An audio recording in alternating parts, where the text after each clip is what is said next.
I came home to find my life exposed on national TV. My wife Sara was caught in a scandalous affair, and our daughter saw it all. The betrayal was devastating.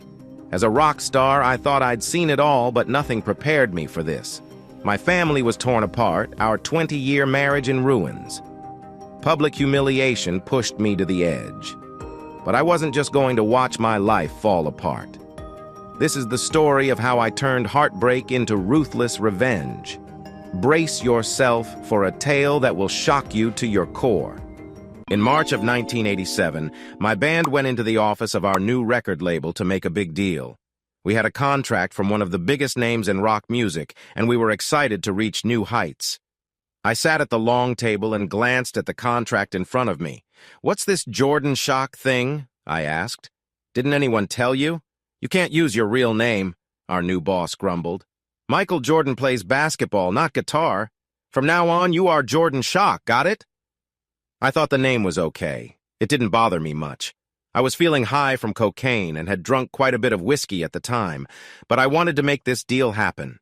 My dad was not happy. Michael was his name too. My mom didn't mind much, and my little sister Kim just rolled her eyes. With a contract that I admit I didn't read very well, we were quickly taken to a recording studio to make our first album. I was just barely 20 years old. Our singer and main leader was Chris Davis. His name was plain, and so was he. He didn't do drugs, barely drank, and didn't have the best looks. But he had a charm that many girls liked. When he woke up in the morning, he would have to step over girls who stayed the night before. Our bass player was Ryan Jackson. He was a big guy and a talented musician, but he hated the hair metal sound that ended up making us popular. He stood 6'4" and looked like a football player on stage. He wanted our music to sound like Led Zeppelin, but that didn't really happen. I remember the first time he wore spandex pants. You would think someone was poking him with needles by how much he complained. And yes, they were pink with zebra stripes. It was the 80s. Our drummer was Danny Cash. He had a silly name and was a bit silly himself. But he was as loyal as a friend could be and was my best buddy. He was a fantastic drummer and could play any style. Singing and songwriting were not his strong points, but he always helped us put on a great show. He even used special equipment that let his drums move around the stage or flip upside down. He took ideas from other performers and made them even better. I was the lead guitar player and wrote about a quarter of our songs. I also played piano when needed. Chris loved my rough singing voice and encouraged me to write and sing. He didn't like my drinking and partying, but he really enjoyed my guitar playing. He fired the first guitar player he had after he heard me play one night. He told me if there was a musical soulmate, I was the one. I didn't really believe that, but I went along with it anyway. We called ourselves Goblin Knob, after a joke Chris made. We thought it was funny. The record label barely accepted the name. They just thought it was silly. They didn't get the humor. It was quiet, and by the time we noticed, it was too late to change things. We had become popular. It was better than Ryan's first choice, which was a silly name, Lower Lips. We recorded our album, and the music company loved it. They gave us money to buy new equipment and other things we needed. Our A&R guy, Chaz, took care of that. Chaz could be annoying, but that was his job. He was always around us, in the studio, on tour, and even at hotels. He even got attention from fans that we couldn't. Anyway, our first album came out late in 1987.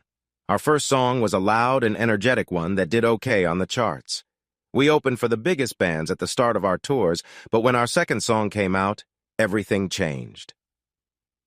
Your Love Is My Heart was the name of the song I wrote while I was a bit tipsy, with my feet dangling from a balcony in Akron. I can't tell you where the idea came from because I don't remember writing it. I had a small tape recorder I used to capture ideas, and I would listen to it the next day when I was sober. Sometimes Chris would listen too, and pick parts he could use. The next morning, Chris was in my room eating breakfast. He was munching on granola and yogurt while I enjoyed my bacon on toast and bad black coffee. "Dude!" he shouted. "What was that?" "What was what?" I replied, a bit confused. "That tune. Play it back."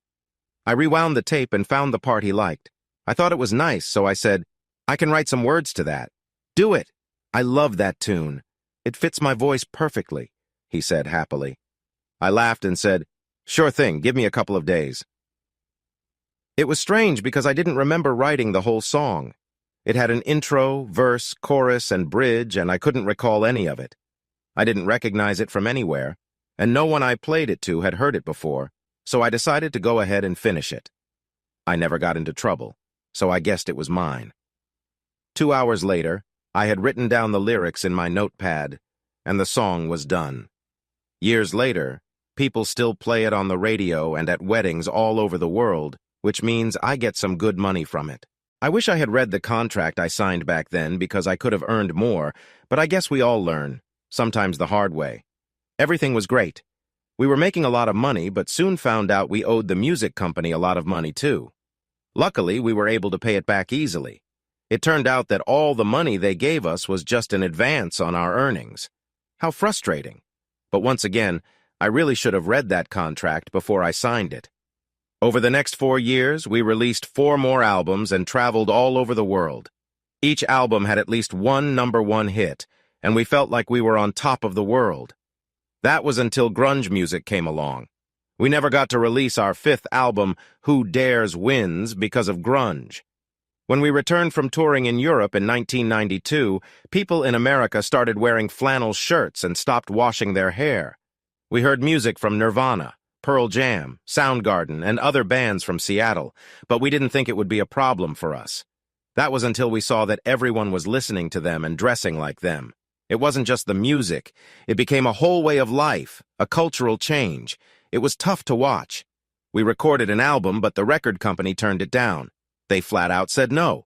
We knew it was just as good as our previous albums, but the music scene had changed. The label wanted us to make a grunge album, and we refused. Other bands tried to copy that style and failed miserably. We didn't want to look like we were pretending to be something we weren't, so the label dropped us. It was wild. Just a year earlier, we were the top band in the world, and now we were out of luck.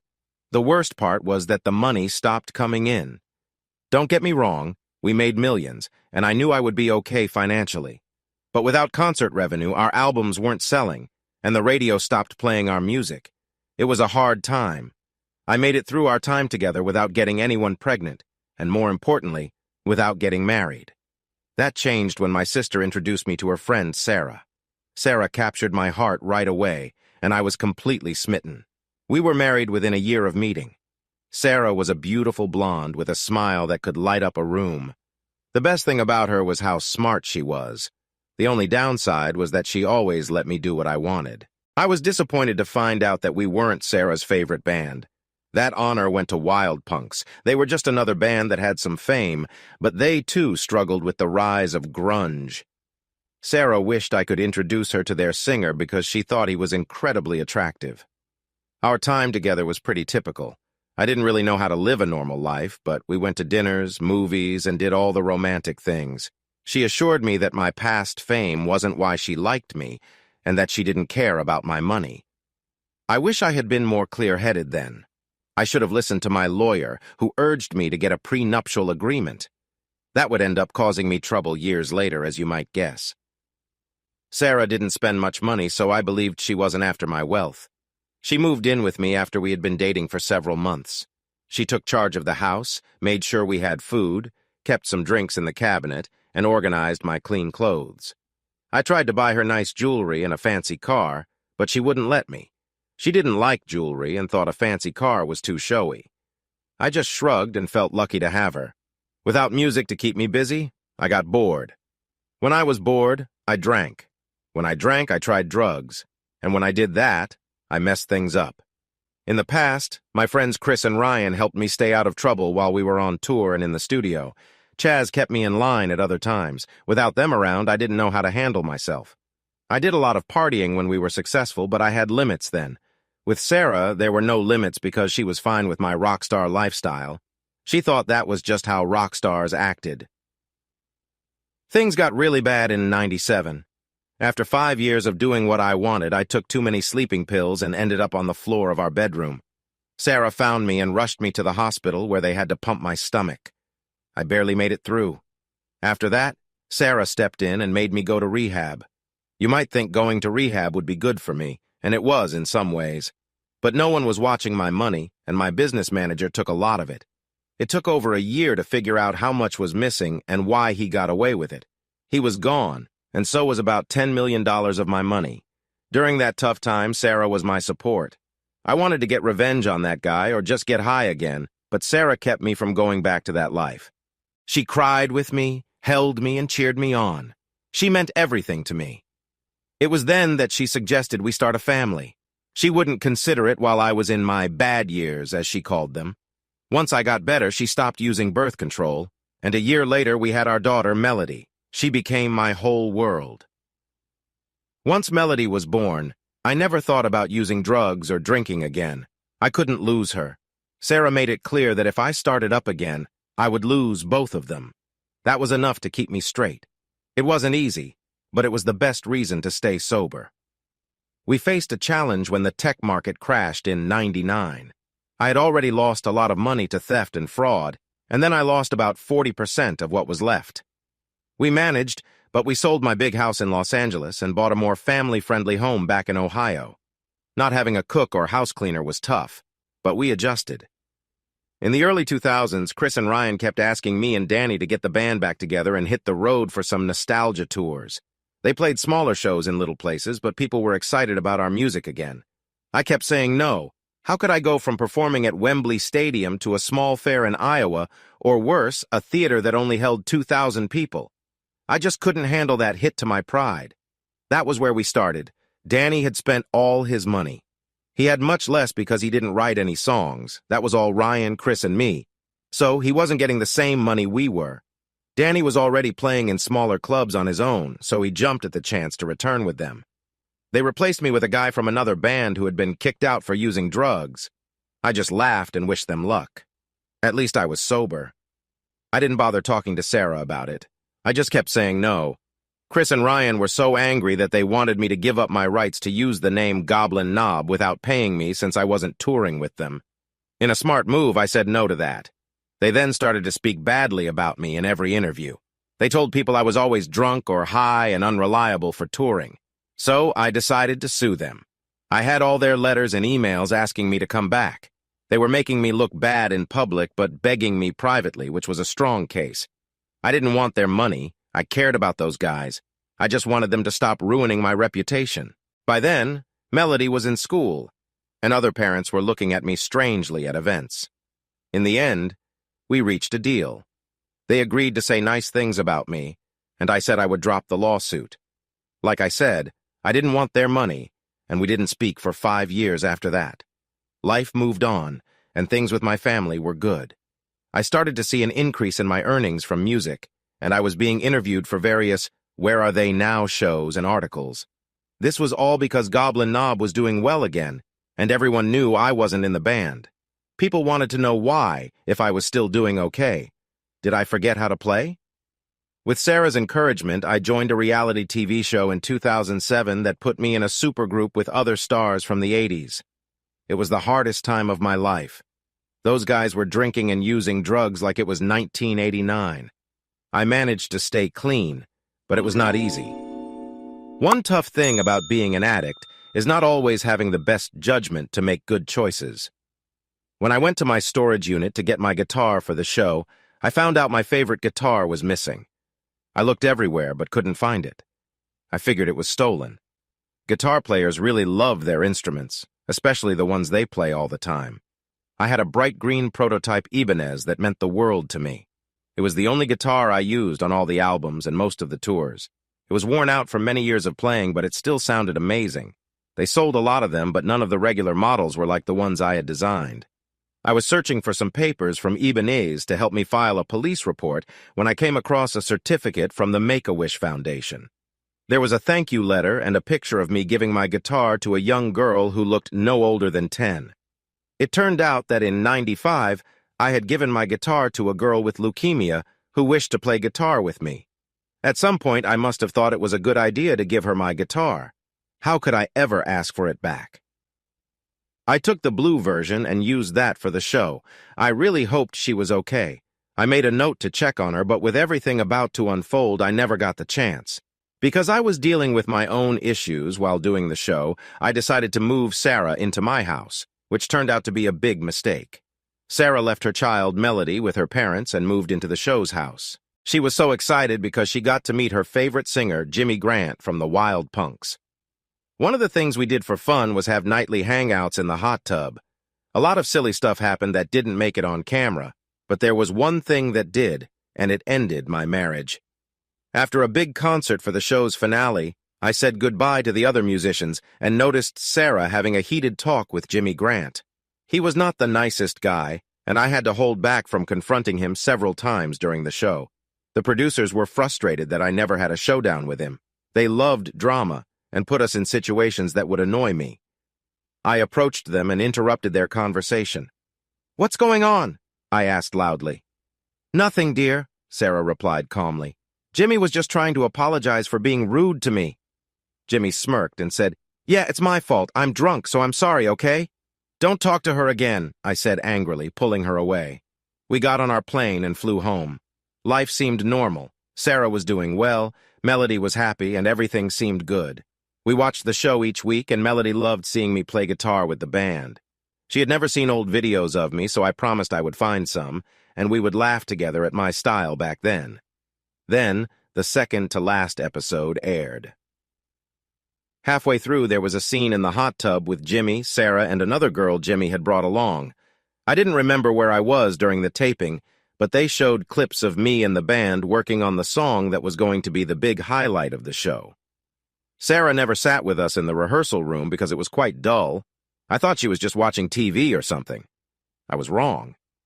The camera changed from the normal show cameras to a hidden night vision camera above the hot tub. I heard Jimmy say, "Why don't you girls kiss? That would be exciting." Sara looked unsure but took a big drink of her wine.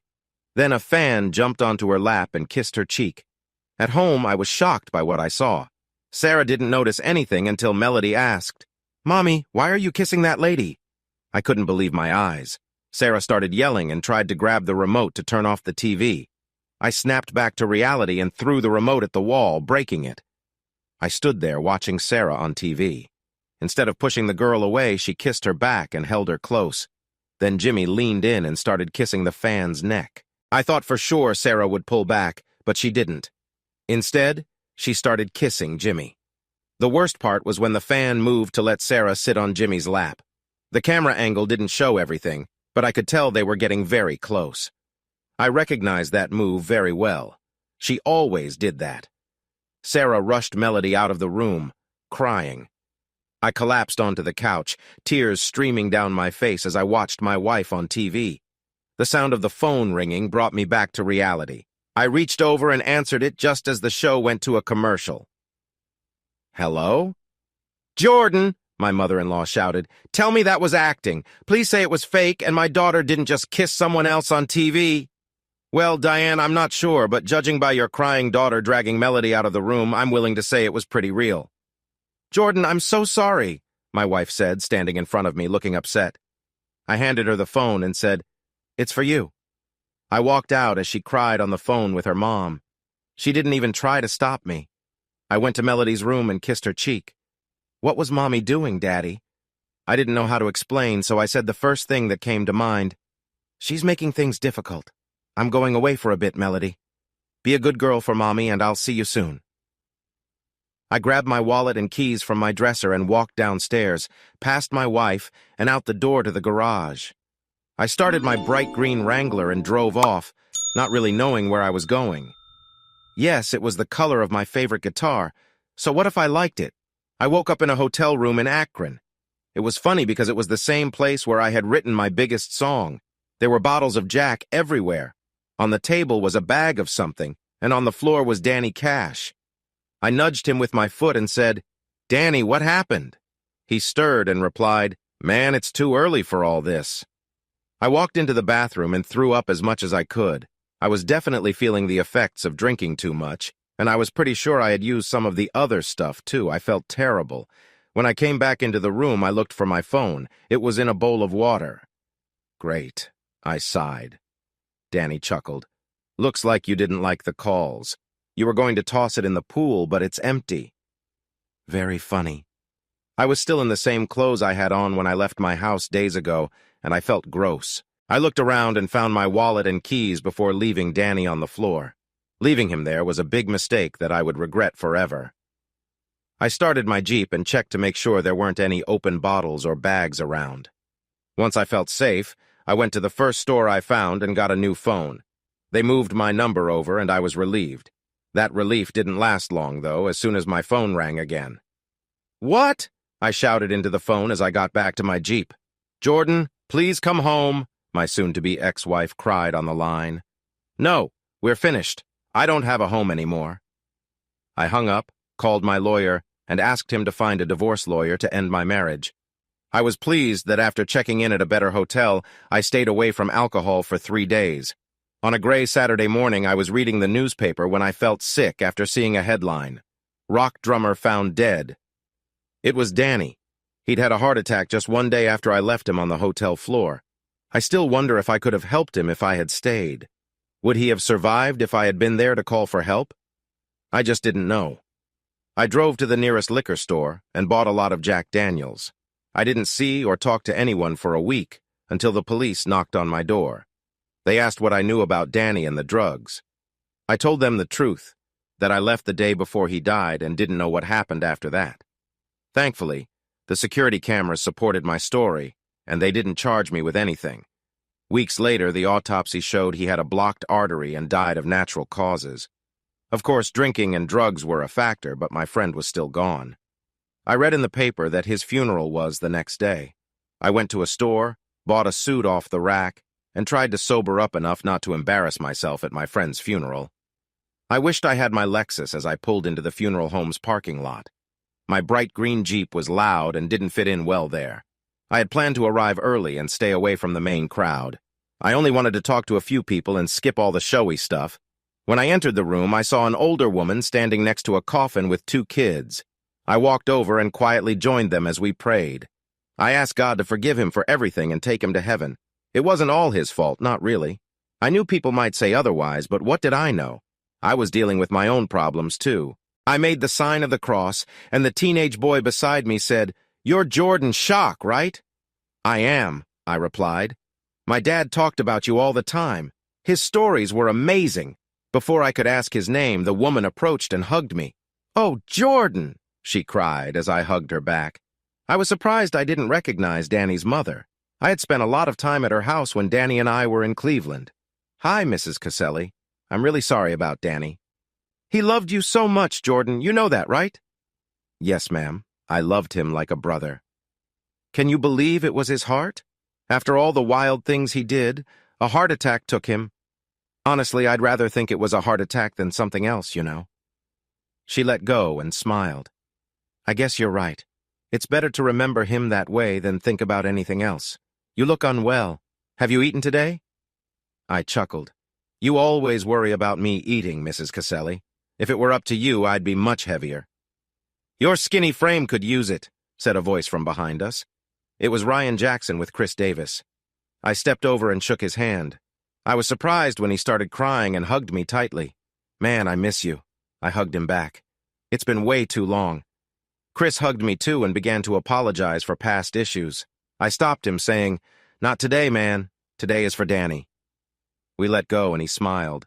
I thought about teasing him about his silly wig, but decided against it. "How's everything with your wife?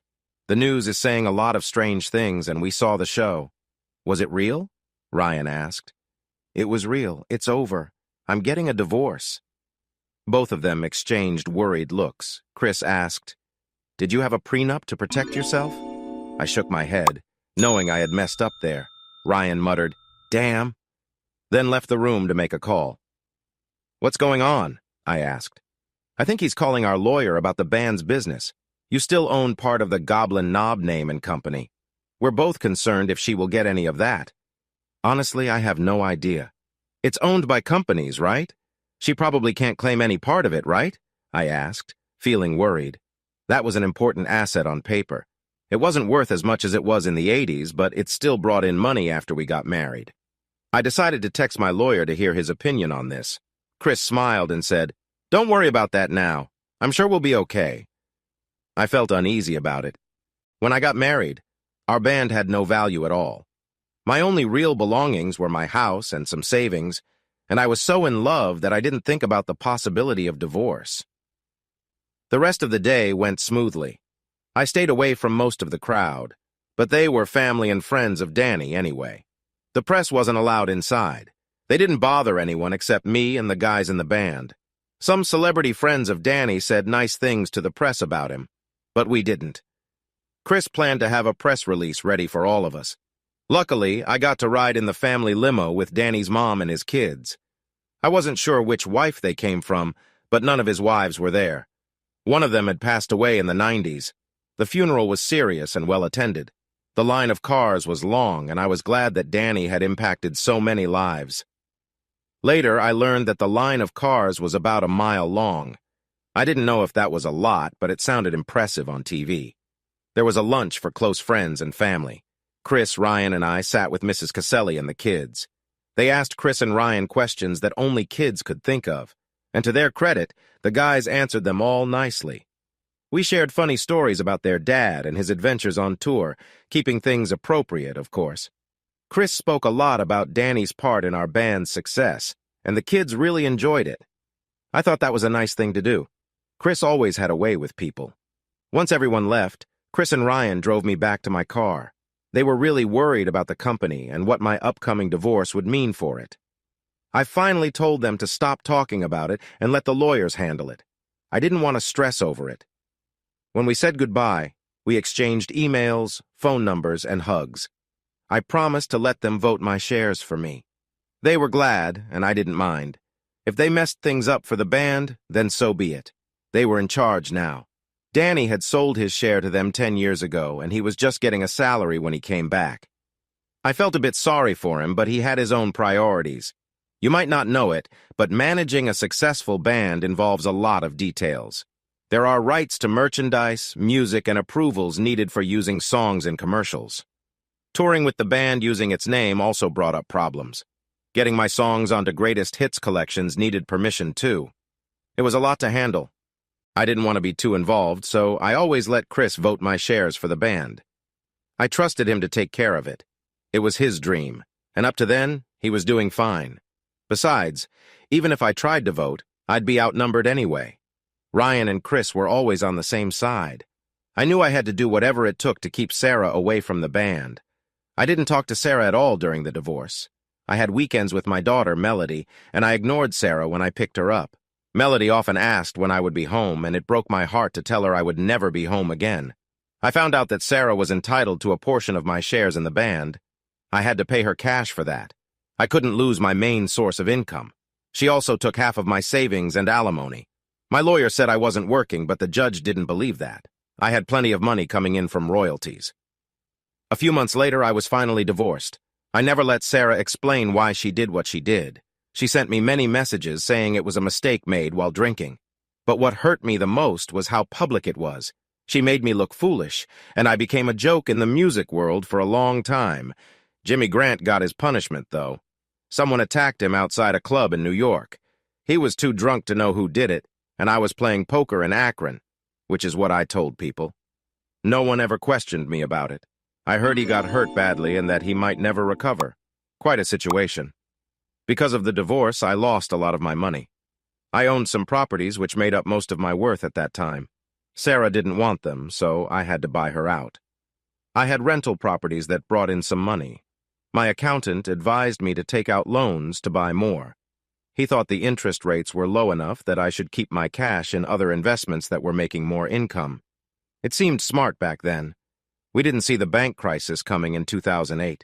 In a few months, all my properties lost value. The loans were higher than what the homes were worth. On top of that, the stock market crashed, and I lost another 40% of my money. It was a disaster. Following more advice from my accountant, I sold all of my investment properties but had to pay out of my own pocket because they weren't selling for enough to cover the loans. It seemed smart to sell them before I lost even more.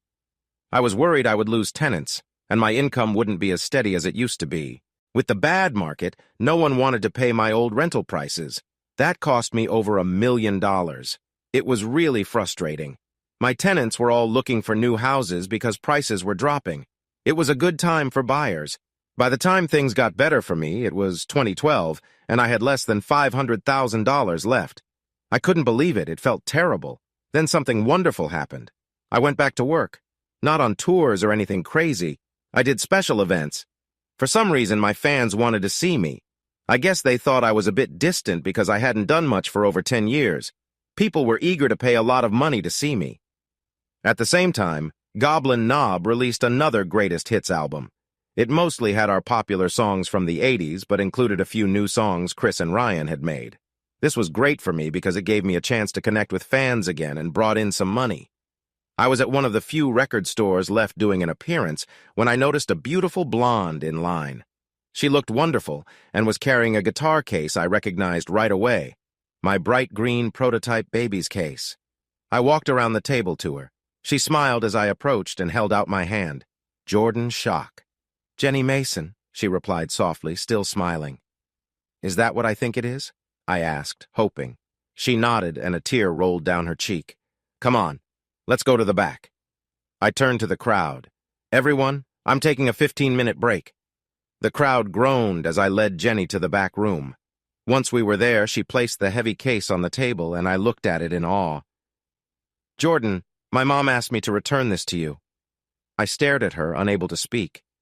I sat down and asked, Are you? She shook her head. My sister passed away about a year after you gave her this guitar.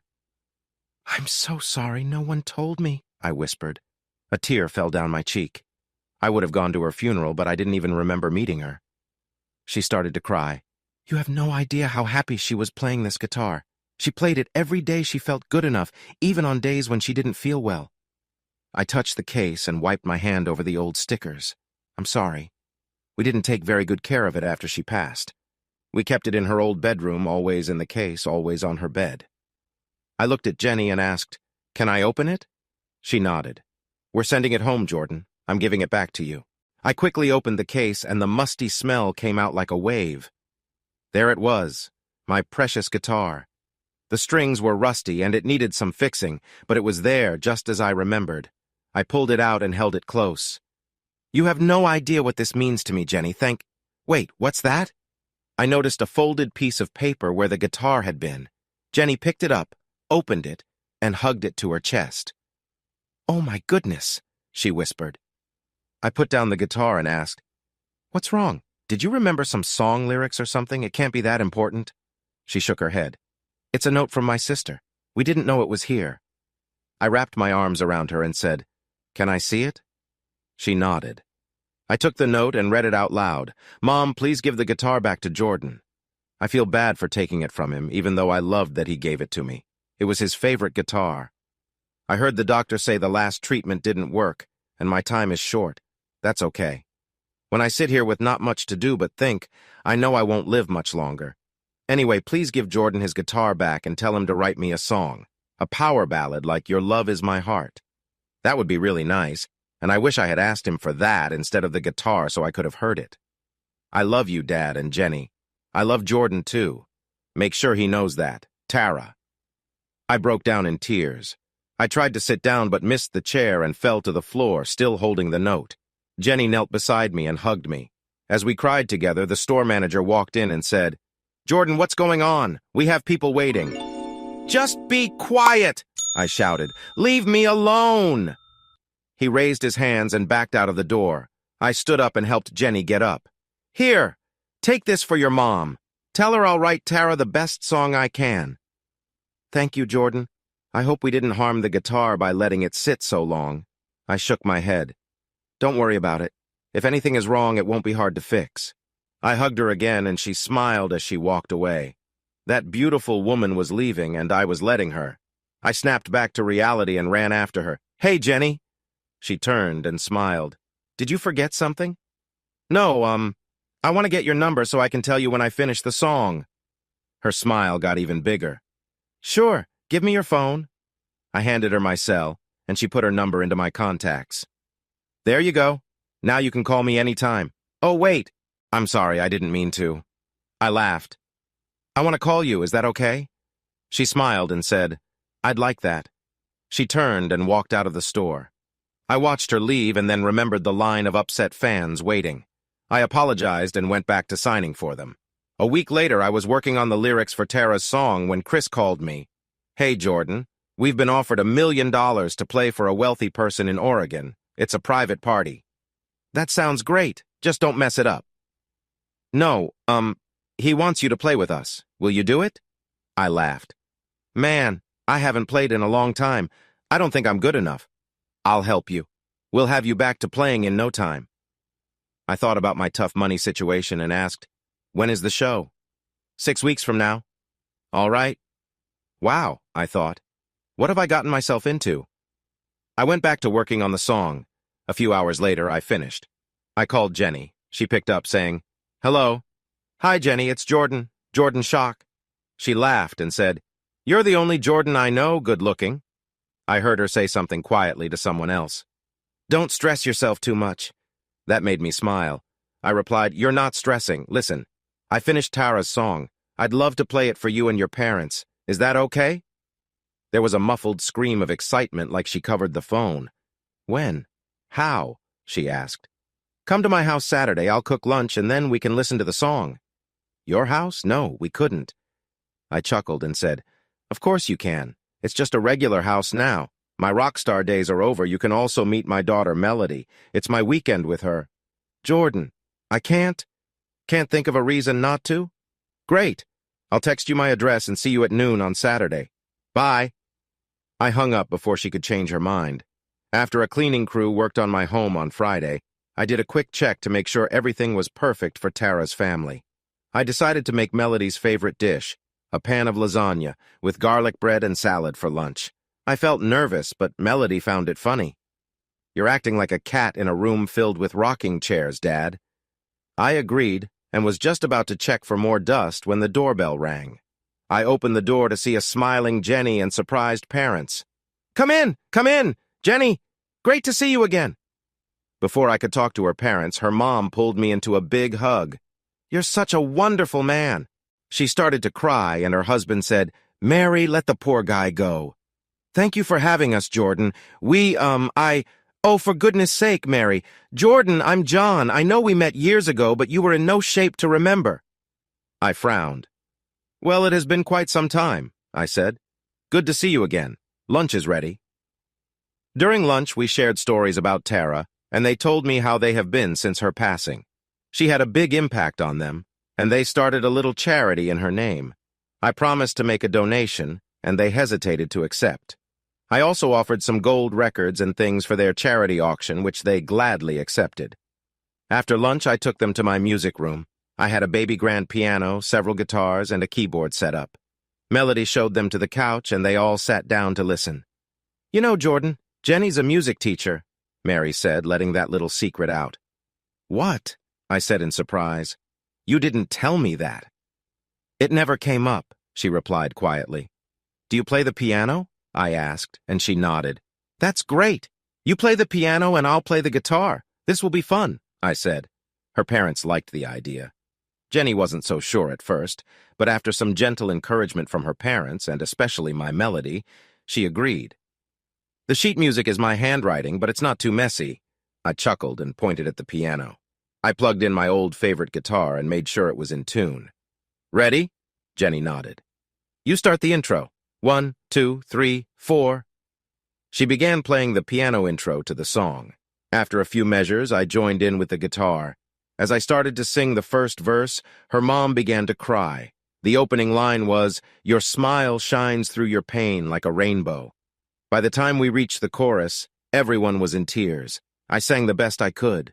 "We stand, we cry, we live, we die, but through it all, you're there. You're always by my side." Jenny started to sob and couldn't continue playing. I moved to the piano and finished the song with her head resting on my shoulder. "And as I look into the mirror, you're always by my side." Jenny hugged me, and suddenly Mary was hugging me too. "Wow, Jordan, that's even better than 'Your love is my heart,'" John said, wiping his tears away. Both women agreed and asked if I was going to record it. I saw Melody putting her phone away. "I wasn't planning on it. That was just for you." "Jordan, that song is incredible. It would be a shame not to share it with the world," Mary urged. I sighed. All right. I'll talk to Chris and Ryan from the band. We have a show together next month. Maybe we can record it then. But all the money will go to Tara's foundation. I won't take a cent. That got me even more hugs, and my shirt became wet from tears. After everything was settled, they said it was time to go. They had a long drive home, and it was getting late. For some reason, Mary pointed out that Jenny lived only 40 minutes away. I noticed Jenny blush and felt bold. She was lovely and a bit younger than I was, so I thought I'd take a chance. Excuse me, Jenny. Can I talk to you for a minute? I asked. I led her to the kitchen. Jenny, do you think we could go out sometime? Sorry, I'm being awkward. I haven't asked anyone out in ages. She giggled. I'd like that. What about next Saturday for dinner? I smiled. That sounds great. I'll call you tomorrow. She smiled back. I'd like that. She kissed my cheek and skipped out of the house, making me laugh. Melody turned and said, I think she likes you, Dad. I kissed her on the top of her head. I like her too, kiddo. Dad, that song was really good. Did you write it before and just change some words? I laughed. No way, Melody. Tara asked me to write her an original song, not to change one of my old ones. I'm not Elton John, I joked. We both laughed, and she gave me a hug. I'm really impressed, she said, but then her face turned sad. What's wrong, sweetheart? I asked. Dad, are you going to become a rock star again? I squeezed her tightly and replied, Oh, no. I did that when I was younger. I don't want to go back to that. She held on to me and said, I'm happy to hear that. She hesitated. What is it, kiddo? I just don't want you to use drugs again. I wrapped my arms around her and said, I promise. I'm clean now. There's nothing to worry about. I'm in a good place. I love you, Daddy. I love you too, Pumpkin. I was taken aback. My daughter was worried I might use drugs again. The internet can be so cruel. Nothing in my life felt private anymore. Nothing felt worse than knowing your child is anxious about you. After Melody went to bed, I decided to call Chris. Hey, man, are you practicing? He joked. I laughed. Yeah, I'm playing better than I thought. Listen, I wrote a new song and I want us to record it. I quickly added, Don't worry, it's for charity. I'm not sure, man. Send me the song and I'll check with Ryan. If he's in, then I'll join. Just remember, it's for charity. All the money goes to a good cause. He chuckled. Some things never change. Okay, send me the song and we can talk more when we rehearse. Thanks, Chris. That means a lot. Sure, man. Now get to work and learn those solos. Yeah, right. I wrote them and no one plays them like me. I sighed with relief after I hung up. I really hoped he liked the song and would record it with me. It would do much better as a Goblin Knob song than if I released it alone. Sure, I could record it on my own with other musicians, but I wanted it to be special for Tara. She deserved the best. I woke up Sunday morning to the house phone ringing. Dad! It's for you! Melody shouted. Really? I thought. Who else would it be? I chuckled as I went downstairs to take the phone from my sleepy daughter. Hello? Jordan, it's Chaz. Chaz? Chaz who? Come on, man. You can't forget me after all those crazy times in the 80s. I sighed, realizing who he was. Listen, Jordan, that song is amazing. It could be your big hit. We need to get you, Chris, and Ryan together. Chaz, I interrupted. What are you talking about? The hit song you put on your YouTube channel. It's the best thing I've heard in ages. YouTube channel? What YouTube channel? I yelled, noticing Melody sinking deeper into the couch. Are you serious? That song already has 500,000 views in less than a day. You're going viral. My cell phone rang. I hurried upstairs to grab it. It was Chris. Chaz, I'll call you back, I said before hanging up. I answered my cell and asked, What's up, Chris? Have you seen the views? What's going on? Please tell me that's the song you want us to play. Let me guess, I said as I walked down the stairs. I have a song that's popular on YouTube. Popular is an understatement. Hold on, Ryan is calling me. I sat down on the couch in front of my daughter. She looked a bit guilty. Melody, why do I have people calling me saying I'm a virus? She laughed and said, You're not a virus, you're viral, look. She handed me her iPad and it was set to a YouTube video. I was surprised to see it was my music room. I hit play, and it was Tara's song, performed by me and Jenny, recorded by my daughter the day before. Oh, Melody. I'm sorry, Daddy, I have a YouTube page with all your videos on it. Look, I even put up some stuff from high school that Grandma let me have. Why didn't you tell me, baby? I have tons of things you could have shared. Really, Daddy? Mom said you'd be mad about it. She said you like your privacy. I laughed. No, sweetheart, your mom liked our privacy. I have many fans who would love to see the things I have in boxes upstairs. Can I post it? She asked. You know what, sweetie? I could share it and even sell it on a DVD or a website. It wouldn't be bad to make some money, right? There I went, thinking about money again. She smiled and said, No way, money's great. You need to pay for college, you know. We both laughed and I hugged her. No more secrets, Melody, okay? You should have told me you were posting that online. Tara's family might be upset. It was meant to be just for them. She looked sad and said, I heard them say you should let the world hear it. That's why I posted it. Look, it's almost at 1 million views already. I couldn't believe it. 1 million views in less than a day? Honey, is there a way for you to make money from this stuff? She looked at me confused. Okay, baby. Let me ask some people. She laughed and hugged me again. My phone rang.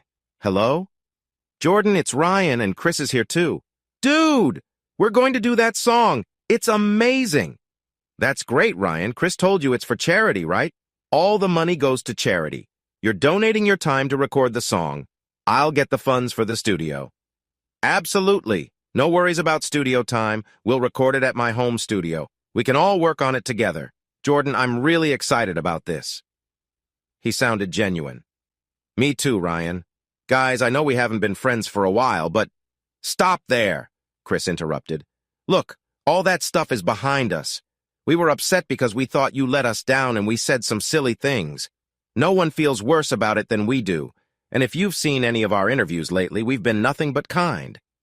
It's not like you did anything wrong and we had to kick you out of the band. Grunge music really hurt us back then. Ryan added, Grunge music? I chuckled. Grunge music. A little later, Melody and I were eating pizza at our favorite place when her phone rang. I forgot mine at home. Her phone just kept ringing. Hi, Mom, she said. Then after a moment she said, She wants to talk to you, Dad. Nope. Melody rolled her eyes. He said no, Mom. She shook her head. Mom, he said no. Okay. She set the phone down and switched it to speaker mode. Before Sara could finish saying my name, I ended the call. I raised my Sprite to toast with Melody and she laughed. Why won't you talk to her, Dad? She hurt my feelings, kiddo, in a really bad way. Do you know why she did that? Melody sighed. Yeah, she was with another guy. No, sweetie. I could have gotten over her being with someone just once, but she did it when we were filming a reality TV show that lots of people would see.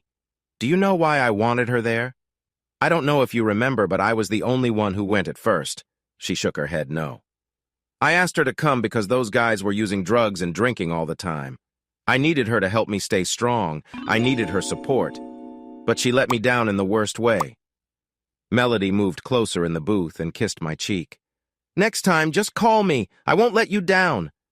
I felt tears come to my eyes. My little girl was growing up. I knew why Sara wanted to talk to me. She must have heard about the song. I didn't care to hear her thoughts. I wasn't interested in anything she had to say. I dropped Melody off later that day. I loved spending time with her, and I really missed living with her all the time. I didn't regret getting divorced, though. Sara's disrespect was too much to ignore. Being drunk isn't an excuse. I've been drunk before and done many foolish things. But being drunk was never a reason to excuse bad behavior. I still can't stand to stay in a Holiday Inn. Sara waved at me from the house and started running to the car. Luckily, the driveway was long, and I drove away before she could reach me. I laughed and waved back. Was it petty? You bet. When I got home, I turned on my phone and checked my messages. Chaz left 6 messages. Forget that guy. I'd never work with him again. I never trusted him back then, and I wasn't going to start now. There were also messages from management companies. It's funny how no one reached out to me for 20 years, but now that I had a good song on YouTube, everyone wanted to connect again. I had more loyalty than that. My phone was flooded with texts, and my voicemail was full. I listened to Chris and Ryan's messages. They mostly wanted to talk about our schedules. That made me smile. I didn't have much going on, so I was free all the time. I also cleared out the dozen messages from Sara. I just wasn't interested. I opened a Diet Pepsi and sank into my big, comfy chair. I took a moment to relax and meditate. Then I decided to call Jenny. I hoped I wouldn't embarrass myself too much. "Hi, Jordan. We can't believe how many views the song has. Isn't it amazing?" she said. I laughed. "Yeah, it's fantastic. My phone hasn't stopped ringing." "Oh no, that's too bad. I don't think people know it's me. I haven't heard from anyone. I didn't realize your daughter was filming us. I would have freaked out if I had known." "Me too," I said, laughing.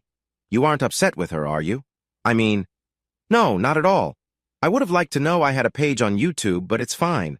My fans want to see that stuff, and that's good." She giggled. "What's so funny?" I asked. "You. You're too young to call it the YouTube. It's just YouTube." We both laughed at my mistake. "Okay, fine. But I'm 45. I'm not that young anymore." "You're as young as you feel, Jordan. I'm 33, and I don't feel that old." "Is that how old you are? Well, I think I need to go. I have to clip my nails and wash my hair." "Don't you dare, old man. I'm not too old for you." We laughed and joked for over an hour. "Hey, Jenny, can I take you out for dinner on Friday instead of Saturday? I have to go to Ryan's studio to record Tara's song on Saturday. We want to release it as a Goblin Knob single. Since it's become a viral hit, everyone wants to sign us." "Wow, that's great. Wait, are you getting back together with them? That's big news." I laughed. "No, we're just recording the single and releasing it online ourselves. Then we have one show next month, but that's all for me." "Okay, Friday sounds good. I'm excited." "Me too, Jenny. Talk soon." Well, our date didn't happen. Someone from the press found out that Tara's song was for a little girl from a Make-A-Wish event in the 90s, and they tracked down her family. They got a lot of calls and visitors, so it got really overwhelming. They ended up leaving town to stay at a family cabin. Jenny said we'd meet up once things calmed down, but I wasn't too sure. The bright side was that the extra attention helped raise a lot of donations for the foundation, enough to support it for several years. I flew to Los Angeles to meet Ryan and Chris to record the song. After some friendly chatting and catching up, they handed me a regular contract to record the song I wrote. I signed it, and we got to work. I was amazed that Chris had learned the song perfectly from the video, and Ryan came up with a great bass line. I had forgotten how talented those guys were. We enhanced the song to make it the powerful ballad it was meant to be, and the recording went pretty smoothly. I was feeling nervous about everything because I had never recorded anything while sober before, and I hadn't played much over the years. But I was still good enough to keep up. If I wasn't, I would have let someone else step in for me. Tara deserved the best, and Chris was pushing me to be ready. When I saw Ryan's studio, I was amazed. I hadn't been in a studio since everything switched to digital, and it looked impressive. The things he could do on that computer took only minutes, unlike the old days when it would take hours. I turned down the credit for producing the song. I wanted Ryan and Chris to take the praise for it. They already had a way to share the song online, so it would be out soon. I was surprised when they told me it would probably be ready by the end of the week. It was truly exciting. When we finished everything, Chris asked, "Do you want to practice some of the old songs? Are you ready?" I laughed and said, "Maybe not, but sure, let's try a few and see how it goes." We played a couple of our popular songs, and when we finished, I pointed out, "You guys sped up the tempos a bit." "More energy for the crowd," Ryan explained. "Good thing none of the songs are too hard," I joked, making everyone laugh. "You've got the main parts down," Chris said kindly. "You just need to practice to get your endurance back." I agreed with him. "Oh, and remember to practice standing up. Your back will thank you," he added. "Sounds like you learned that the hard way," I teased. "Absolutely," both he and Ryan replied. Ryan added, "You need to work on your core. Maybe do some sit-ups." We all had a good laugh. I said, "Getting older is tough, guys." It felt nice that we still had a good connection. It wasn't exactly like before, but we were more grown up now. It felt good, and I was excited for the show. I kept in touch with Jenny every day. Our conversations were just to check in. We didn't have the same easy small talk we used to. After I sent her the finished song, she called me on speakerphone with her family. They were all emotional and thankful for the work we did. "It turned out so much better than we hoped, Jordan," Jenny said. "I can't believe how fast you put this together. I felt grateful for their kind words. It really did turn out great, didn't it? Tomorrow is the big day. It will be on all the streaming sites starting tomorrow, although a couple might take a bit longer. Jordan, Jenny said, I've switched off the speaker. I sighed, thinking, here comes the tough part. She continued, Jordan, I really want to go on our date. Do you think you could come up here? I know it's a long drive for you, but I was dancing in my living room like a happy kid. Yes, I said, too excited. Yeah, I can do that. I shook my head and sat back down. I couldn't believe I was acting so silly around her. Great, she replied. I could almost hear her smile. Maybe she liked me too? There's a nice steakhouse in the nearby town. I'll meet you there at 7 o'clock, I said quickly, calculating my drive time in my head. I'd need to shower, shave, and find something nice to wear. I felt like a teenager. She laughed. Okay, I'm free tonight. Awesome, I'll see you soon. Jordan, she said softly. I'm excited too. I smiled as we ended the call. Things were looking good. I had no idea just how good they would become. While I was driving to meet Jenny, I got a call from Chris. Hey, Jordan, you won't believe this, but we got a deal to release Who Dares Wins. No way! Who wants to put that old album out? I asked, shocked. Big Cigar Records, he said. Chaz is working with them, and he's eager to make the most of the new single. He already bought the rights for the record. You showed it to Chaz? That guy? I felt annoyed. Look, he's the head of a record company now. You may not have liked him back then, but we needed him to help you stay on track. I sighed. But what's this got to do with me?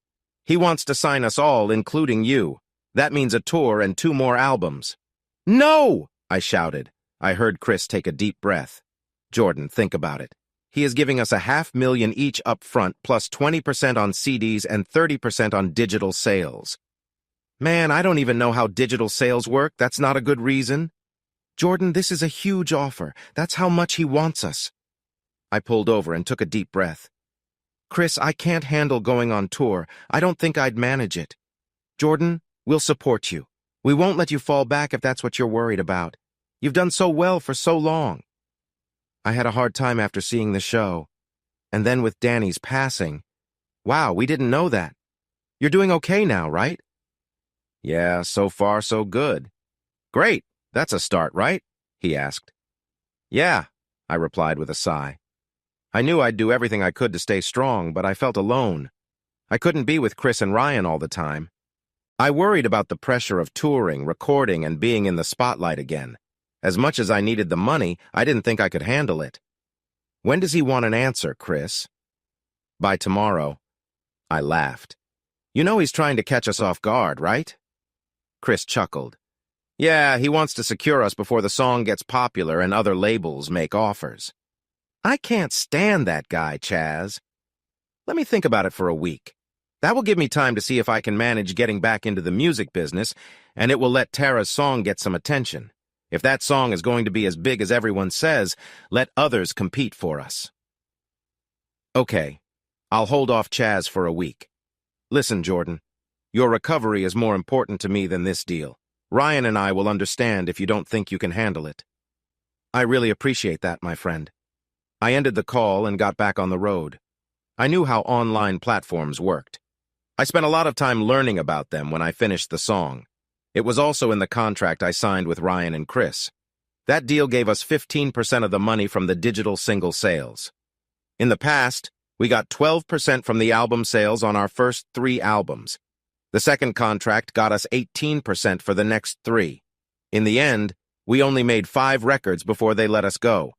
We had to put out a live album and a greatest hits album to keep the contract, since they refused to release the 5th album. Many companies wouldn't have allowed that. The label just wanted to move on, so that was that. I wondered if there was an audience for that album they put on hold. It wasn't like the fun hair metal we released before. It was much harder rock, and we were really proud of it. We went from sounding similar to Poison to having a sound like Ozzy Osbourne's No More Tears.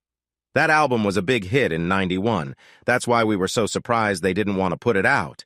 It didn't help that our label had opened an office in Seattle and signed several grunge bands in late '91, and early '92.1992 changed everything. Nirvana, Soundgarden, and Pearl Jam shook things up in '91, but in '92, Alice in Chains, Rage Against the Machine, and Stone Temple Pilots shot to fame and knocked us down like bowling pins. On the other hand, Metallica was still doing well with the Black Album, and Guns N' Roses were successful with Use Your Illusion, so we thought we could compete with the Seattle bands, but the label didn't even want to take the chance. How foolish. By 2012, I was still keeping up with the music scene thanks to the internet. There was a big market for nostalgic concert tours. All our old friends seemed to be out touring, and the biggest acts were playing to huge crowds again. It was much better than 10 years earlier when Chris and Ryan were urging me to tour again in small clubs. In 2011, Bon Jovi and Journey were among the top tours. Kiss, Rush, and Guns N' Roses were also doing great. Why couldn't Goblin Knob have another chance at success? I decided I would really think about it this time and not ignore it like I did a decade ago. I walked into the restaurant and saw Jenny sitting at the small bar. It was a cozy place that looked like a log cabin, but from the appearance of the tables and the outfits of the servers, it seemed more upscale than a basic cabin restaurant. "Hi, Jenny," I said with a smile as I walked over to her. She looked up from her drink menu and beamed back at me. She looked great in a classic little black dress. When she stood to greet me, I noticed it reached mid-thigh and she was wearing black stockings. Her black heels completed the stylish look and I couldn't help but admire her. "Hi, Jordan." She opened her arms as I got closer, and I kissed her cheek before giving her a hug. I thought, so far, so good. Just don't be awkward. She squeezed me tightly, and I enjoyed the warmth of her hug. "You look stunning, sweetie. That dress is amazing. I might have to fend off admirers tonight," I joked. She laughed and playfully hit my shoulder. "Sure, I'm only interested in one guy." Suddenly, she looked worried and said, "Oh no, I'm sorry, Jordan. I didn't mean to." I smiled and kissed her cheek again. "It's fine. I've moved on from her." She nodded and asked, "What do you like on the menu?" I was thinking of ordering a martini. "Would you—" "Oh, no." I chuckled and said, "It's all good. You can drink when you're with me. I'm not having one, but you don't need to feel uncomfortable. I'm not that sensitive." "Your table is ready, ma'am," said a voice from behind. It was perfect timing. Jenny seemed a bit uneasy, and we needed a fresh start. I hoped she would relax and stop worrying about me, even though I was just as nervous about not embarrassing myself. So much for acting like a confident rock star. "Tell me some stories from your music days," she said as she dipped her shrimp in the sauce. I smiled and replied, "Do you want the funny ones or the wild ones?" "Oh, the wild ones," she grinned. "One of my favorites is from when we were making our second album. Our drummer Danny had one too many drinks, and we needed him to record some parts. He could hit the drums just fine, but he couldn't keep his head up. I ended up holding his head up by his hair while he played. To this day, I think he was just messing with us. But he never admitted it." She laughed, saying, "That sounds wild. He must have been joking." "What about you? Did you ever do anything that crazy?" she asked. "Well, there was one time I played a show when I was really drunk. I could hardly play and definitely couldn't stand. I tripped and fell on stage. My guitar technician helped me get up, and a roadie brought out a chair so I could sit and finish the last few songs.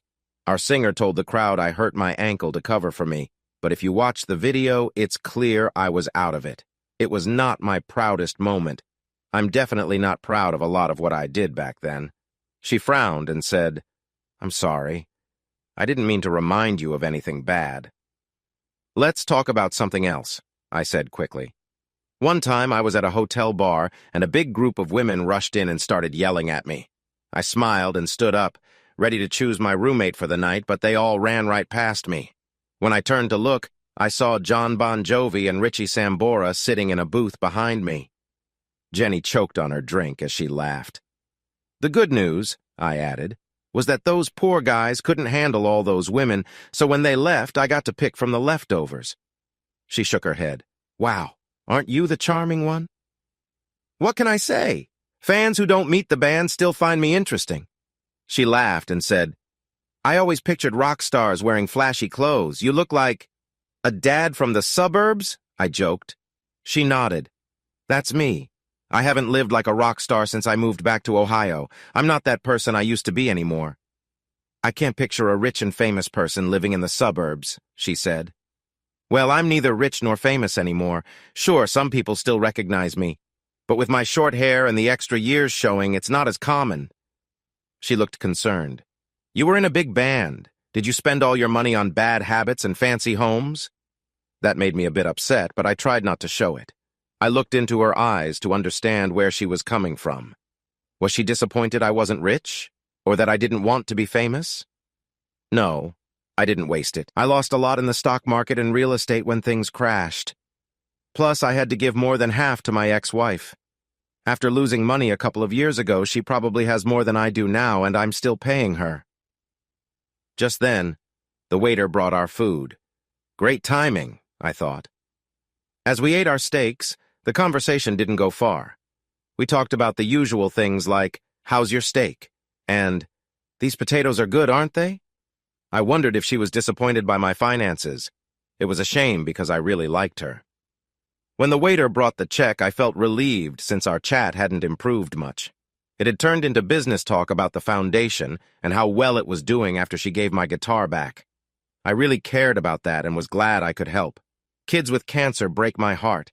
I know I'd be devastated if my daughter Melody was sick. I reached for the check, but she tried to take it first. I've got this, Jenny. No, I made you drive all this way. I should pay. Jenny, do you think I'm broke? She looked down. Well, you said... I laughed. Jenny, I'm not out of money. I'm not rich anymore, but I'm doing okay. I can definitely take you out to a nice dinner and cover my gas, too. I'm sorry. I must look like I only care about your money, right? I smiled. I was starting to wonder what your real feelings were. She frowned. That's not true. I really like you. Please say I didn't ruin everything. I took her hand. I don't think you messed things up, at least. Not if we keep seeing each other. If you suddenly disappear, I'll figure it out. She smiled for the first time in a while. I'm not leaving. I want to see where this goes. Me too. Great. Do you need to go home or can you come to the cabin? Mom and Dad would love to see you and you can meet my son. I'd love to meet your son. She gave me a quick kiss on the cheek and said, Follow me. When I walked into the cabin, I was surprised. I didn't know they were so well off. It wasn't a cabin. It was a 2-story house, about 3,000 square feet. It looked like a cozy log cabin, but was much more than that. Before I even got fully inside, Mary, Jenny's mom, hugged me tightly. Jordan! Oh my gosh, thank you so much! John laughed and said, Sorry, man. She's been talking all week about how much the donations to the foundation have increased. It's been a wild few weeks for us. I bet, I replied. I'm glad things are going well. Jordan, Jenny said. This is my son, Michael. I smiled. Great to meet you, Michael. We share a name. My real name is Michael Jordan. He laughed. Yeah, I know. Mom told me about it when I was little. Want to guess my middle name? I looked at Jenny, and she turned a bit pink. I kind of named him after you. John patted my shoulder after Mary finally let go of me. Tara wasn't the only one of my daughters who had your posters in her room. Everyone laughed, and Jenny's face turned even redder. I always liked being a source of inspiration for young girls, I joked. Mary playfully slapped my shoulder. Can we get you a drink, stud? Just some diet soda if you have it. If not, some water would be great, thanks. Jenny took my hand and led me into the living room, inviting me to sit on the couch next to her. John asked, How do you think the song will do, Jordan? I shrugged. I have no idea. It was written for your daughter, and it's a reunion of the surviving members of Goblin Knob. Chris thinks that will help sell it. Suddenly, it seems our little band is quite popular. Really? Michael asked. Are you getting back together? I laughed. I'm not sure how to answer that. I was just offered a lot of money to reunite and make a couple records and go on tour. Jenny's eyes lit up. Are you going to do it? It sounds like a great chance, I said. I sighed and replied, I really don't know what I want to do. It's a great chance, but I have some big worries about it. What kind of worries? John asked. Well, I've never played on stage without drinking first. I'm not sure I can handle it. You can do it, Jordan, Michael said. You're one of the best guitarists I've ever seen. I laughed a little. I don't know about that. Mary walked in with my diet soda and said, I know you can do it, Jordan. Anyone with such a kind heart like yours can do anything they want. I took a sip and said, I wish it were that easy, Mary. I really do. When do you have to make up your mind? They really were a wonderful family, easy to talk to. I stayed and chatted for an hour before I realized I had to go. After a little back and forth about why I couldn't stay the night in their guest room, Jenny walked me to my car. "You named your kid after me?" I asked, opening my car door. She wrapped her arms around my neck and said, "Who do you think got my sister into Goblin Knob?" I leaned down and kissed her. It was one of the sweetest kisses I could remember. She pulled back a bit and said, "Thank you for visiting me. I couldn't wait any longer." I kissed her again and asked, "When can I see you again?" "I think I'm going back to work on Monday, so I'll be in town on Sunday." "Okay. Let's keep in touch. I'm not sure how busy I'll be in the next month." She smiled. "Jordan, if you need someone to talk to while you decide, I will be here for you." That got her another kiss. "Thanks, Jenny." On my way home, I decided to rejoin the band. The big reason was the money. It was a lot of money, and I knew we could make even more by touring. I also worried that if I didn't do it, Chris and Ryan might try to push me out of the band. I still got a small cut of what the band made from all those years when Chris and Ryan kept it going. They made more than I did because they were still writing songs and touring, but all the money went into the group's fund. I called Chris to tell him my decision. "Absolutely, Jordan. You won't regret this, and I promise your sobriety will come first for us. If you ever feel like you're in trouble, just tell us. We will help you." "Thank you, Chris. Let me know if we get any offers." After I hung up, a feeling of worry washed over me. What did I get myself into? I really didn't think I would come out of this okay. I remembered when I first started. The problem was that this style of music was losing its popularity. In the mid-'80s, music started to change a lot. Heavy metal, hair metal, and hard rock each had their own groups of passionate fans. Mainstream rock was becoming more pop-like compared to the hard rock sound from the 70s. Bands from Los Angeles like Rat, Quiet Riot, and Poison were becoming popular. Glam rock was in, while harder metal sounds were not. I took what I learned about classical music and changed it to fit what later became known as the hair metal sound. My solos turned out to be very melodic and different compared to the typical blues-based solos that were loud and familiar. While many guitarists were trying to copy Eddie Van Halen, I aimed to create something entirely new. But that didn't really matter. Once I joined my first band, I figured out that what sounded great in my head didn't always work in a song. I ended up playing like my peers, but better. When Chris walked into the club when I was 18, I knew I was with the wrong crowd. Chris had a vision and a drive. No one else was as excited as he was about his music and dreams of becoming a rock star. I was eager to join his band, and the rest became part of our journey. I thought back to the first time I played in front of people. It was at a high school party, and someone gave me beer to help calm my nerves. Can you believe that? The first time I ever played for an audience, I was drinking. After that, I never performed without having a few beers first. That scared me. I realized I had never played a gig while completely sober. I felt uneasy about what lay ahead. 2 weeks later, I found myself in a lawyer's office in Los Angeles. In front of me was a contract to sign with one of the biggest music companies in the business. It felt unreal. Tara's song was a hit and getting more popular. 4 companies were competing to get us to sign with them. Chaz was not in a good place. His only advantage was having the rights to our... We wouldn't be in debt to the label, which was a big deal for us. We also made a side agreement to include Tara's song on our first album, which would help the Tara's Hope Foundation. This was a great deal for a band like ours. We weren't exactly at the top of the charts yet. The contract was for 3 years. It included 2 new albums, a live DVD, and 2 long tours across North America. The best part of this time was how my relationship with Jenny grew. Once she returned to town, we spent time together every day. Since I had a lot of free time, I often drove to her house and hung out while she finished her schoolwork. We went out for dinner, to the movies, played mini-golf, visited arcades, and more. I felt like I was a teenager again. I wasn't sure how to date, so I let her take the lead, and we did things she enjoyed. A few times we brought Michael along for dinner.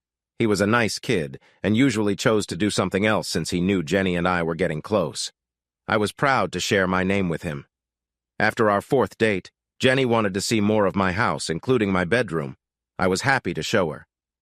I wish I could say she was dressed in something fancy, but she wore jeans, a t-shirt, and sneakers. She still looked great. I watched her walk up the stairs to my bedroom. She admired the gold and platinum records on the walls, looking impressed. She took off her shoes and turned to me. Before she could say anything, I leaned in and kissed her deeply. We shared a lovely moment. As we embraced, I held her close. After a moment, she pulled away and smiled at me.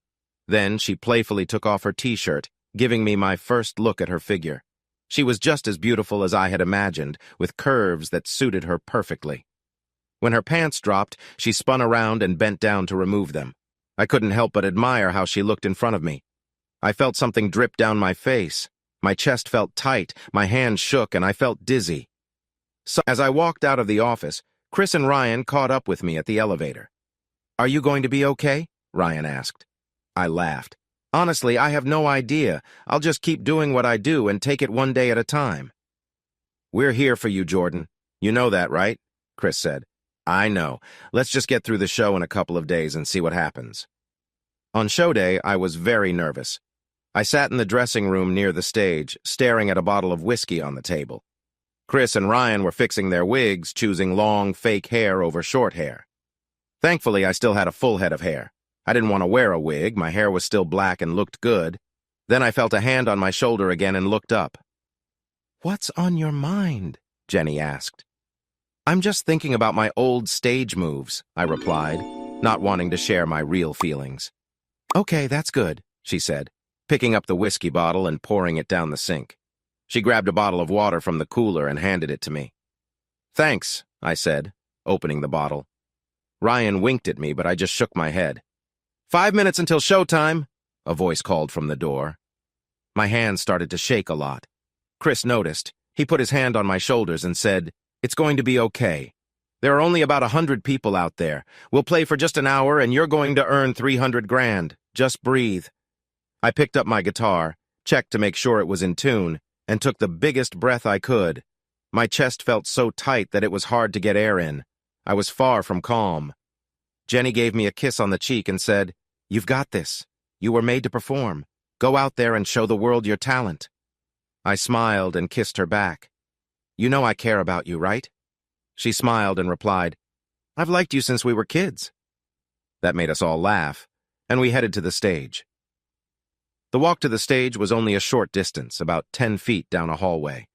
Back when we played huge stadiums, that walk would have been much longer, sometimes needing a ride on a golf cart. I always like to take some time to gather my thoughts before performing. To be honest, I sometimes enjoyed having a drink first, too. But tonight was different.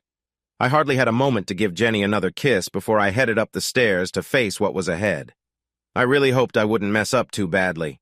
I felt uncertain about getting through this without making a mistake. I connected my guitar to the sound system and felt a rush of energy. It wasn't a shock, but a wave of excitement. I heard the wealthy birthday boy announce us, and suddenly I was on stage, blinded by the bright lights. It was hard to breathe because of the fog filling the air. At least I remembered the song, and I played the beginning pretty well. But then I realized I couldn't hear myself. Ryan came over and turned up my guitar volume. He gave me a quick kiss on the cheek and chuckled as he returned to his spot. "Great! I forgot to adjust the volume before we started. I was so nervous about messing up that I made a mistake right from the start. At least my guitar was in tune." I managed the first 4 songs without any mistakes, then we played one of our harder ones. I had 2 long solos to play, and I needed to be sharp to nail them. My hands were cold, and my back ached from the weight of the guitar as I stepped to the front of the stage. The spotlight hit me and I played hard. I thought about Jenny and Tara. I didn't want to let either of them down as my fingers flew over the strings. Then I played a fast run of notes that lots of young musicians have been trying to master for years. The notes poured from my hands like magic, rising and creating a beautiful sound until I hit the final note and bent it with all my strength. It sang, echoed, and sent chills through the crowd, and then Chris jumped back into the chorus. I dropped to my knees, feeling as alive as I did when I was younger. Yes, I thought as I got up and walked to the microphone to sing my part. That felt like a moment of victory for me, proving I could still do this and do it without relying on anything. The last song we played was Tara's song. The crowd went wild for it, and I couldn't help but shed a few tears. Hearing everyone sing along to a new song was surprising. It felt like being back in 1990. The tears made the bright lights hard to see, so I closed my eyes and tilted my head back as I played the final solo and the last notes. The cheering from the crowd joined in singing, and our host walked up on stage to enjoy his moment. After I finished, he hugged me and took a bow with the band. What a goof, I thought, but I kept that to myself. When we stepped off the stage, I collapsed onto the couch in the dressing room. I felt completely worn out and wondered how I would do this every night on tour. "Jordan, you were amazing," Chris yelled as he opened a beer. Ryan agreed and grabbed the beer from him, pouring it down the sink. "Thanks. You can drink around me. I'm not going to fall back into bad habits just because there are some beers. I'm not like that," I replied. The door burst open and in came Jenny, followed by Melody and, to my surprise, Sara. Melody jumped onto my lap and hugged me. "You were awesome, Dad." Her excitement made me laugh. "Thanks, kiddo. I was really nervous up there." "We couldn't tell," Sara said softly. I felt uneasy seeing her, while Jenny sat next to me and hugged Melody, making Sara look unhappy. "Let me guess, Melody, you recorded that to put on YouTube?" Jenny chuckled at my remark. "I did, but I wanted to ask you what to do with it." Ryan stepped in. "Part of our deal is we can't release a video of the show since it was a private party. Sorry, but that recording is just for you." She glared at him and then stuck out her tongue. Everyone in the room laughed, and Ryan nodded, realizing he was bested by my 14-year-old daughter. Sara moved around the couch and sat in a chair in front of us. "Jordan," she said quietly, "you were so good tonight. Thank you for letting me see the show." I must have looked confused because Sara frowned. "I didn't let you come. If I had known you wanted to, I would have told them not to let you in." She ran out of the room in tears. Melody sighed and said, "I asked her to come, Dad. I think it's time you moved on from all that. You've got Jenny now, right?" She got up and went after her mom. I looked at Jenny, trying to ask with my eyes what was going on. Jenny frowned and said, "Don't give me that look. That was not nice of you. I know she hurt you, but she's still the mother of your child. You need to find a way to get along with her for Melody's sake."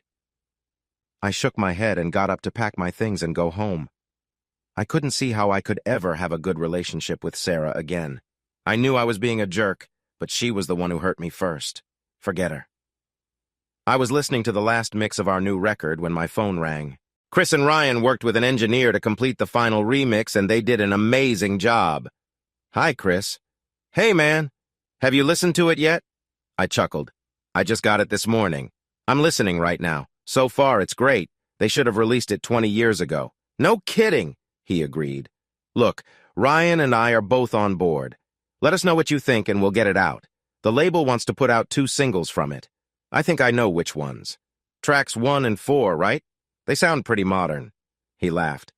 "Yeah, those are the ones. They fit in really well with what's popular now." "So what else is new?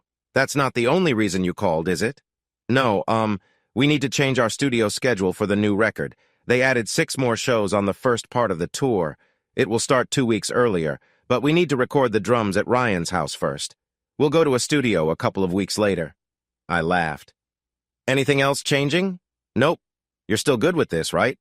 "There's no turning back now." "Everything's fine on my end. I actually feel good about it, and I'm eager to get into the studio. I've got a couple of songs I've been working on that are pretty solid. Maybe you and Ryan can help polish them up and consider them for the album?" I heard him sigh. "Look, Jordan, Ryan and I have the songs ready to go. I'm not sure—" "Hold on a sec. If you think you won't include at least 1, maybe 2 of my songs on the album, you're mistaken. Hey, man. We're already putting Tara's song on the album. That's your 1 song." "No way, man. You're putting that song on to support the album. If you don't think my songs are good enough, fine. But to say you won't even think about them without hearing them, that's just not fair. That's not how we used to do things." "This isn't the past, Jordan. This is our band now. You had your chance to—" "Forget you. Record it yourself." I hung up the phone, wishing it were a desk phone so I could slam it down. I thought, forget that guy. I knew it was him and Ryan who had held the band together for the last decade, but I was still an equal part of it. We shared the money fairly, and I wasn't going to let them disregard me without listening to my work. It had been 20 years since I wrote a song, and when I finally did, it was a big hit. I was starting to regret rejoining the band. That evening, I was deep in thought about why I was back with the band. I knew money was a big part of it, but why did I need the money? I could have lived comfortably off my royalties, and I had a decent amount saved. I wasn't a millionaire anymore, but I was still doing well and had good earning potential. So why did I want more money? I realized it was for Jenny. I wanted to be the successful rock star who could give her a life of comfort. I shook my head, knowing that was a silly reason. Her family had money. Her inheritance was likely worth more than I would be after the contract was done. So why did it matter to me so much? I was not as full of myself as before. I felt good once things settled down after the housing market crash. I had some money saved, plus a check every few months that, while not making me rich, kept me comfortable. Did I really want the stress of being in a band again? I realized I might have already decided to step back. For 3 days, Ryan and Chris called me every 30 minutes. I didn't pick up. Our agent also called twice, asking what I needed to feel good in the studio and on the road. I didn't tell him I was not on good terms with the guys, and it seemed they hadn't mentioned it either. I told him to get me lots of pink starbursts and blue peanut M&Ms just to keep him busy. I knew Chris didn't like sushi, so I joked that I needed sushi for lunch 3 times a week. Real sushi, not those fake California rolls.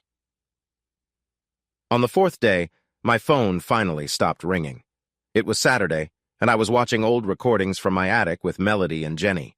They laughed at my bright pink and green outfits.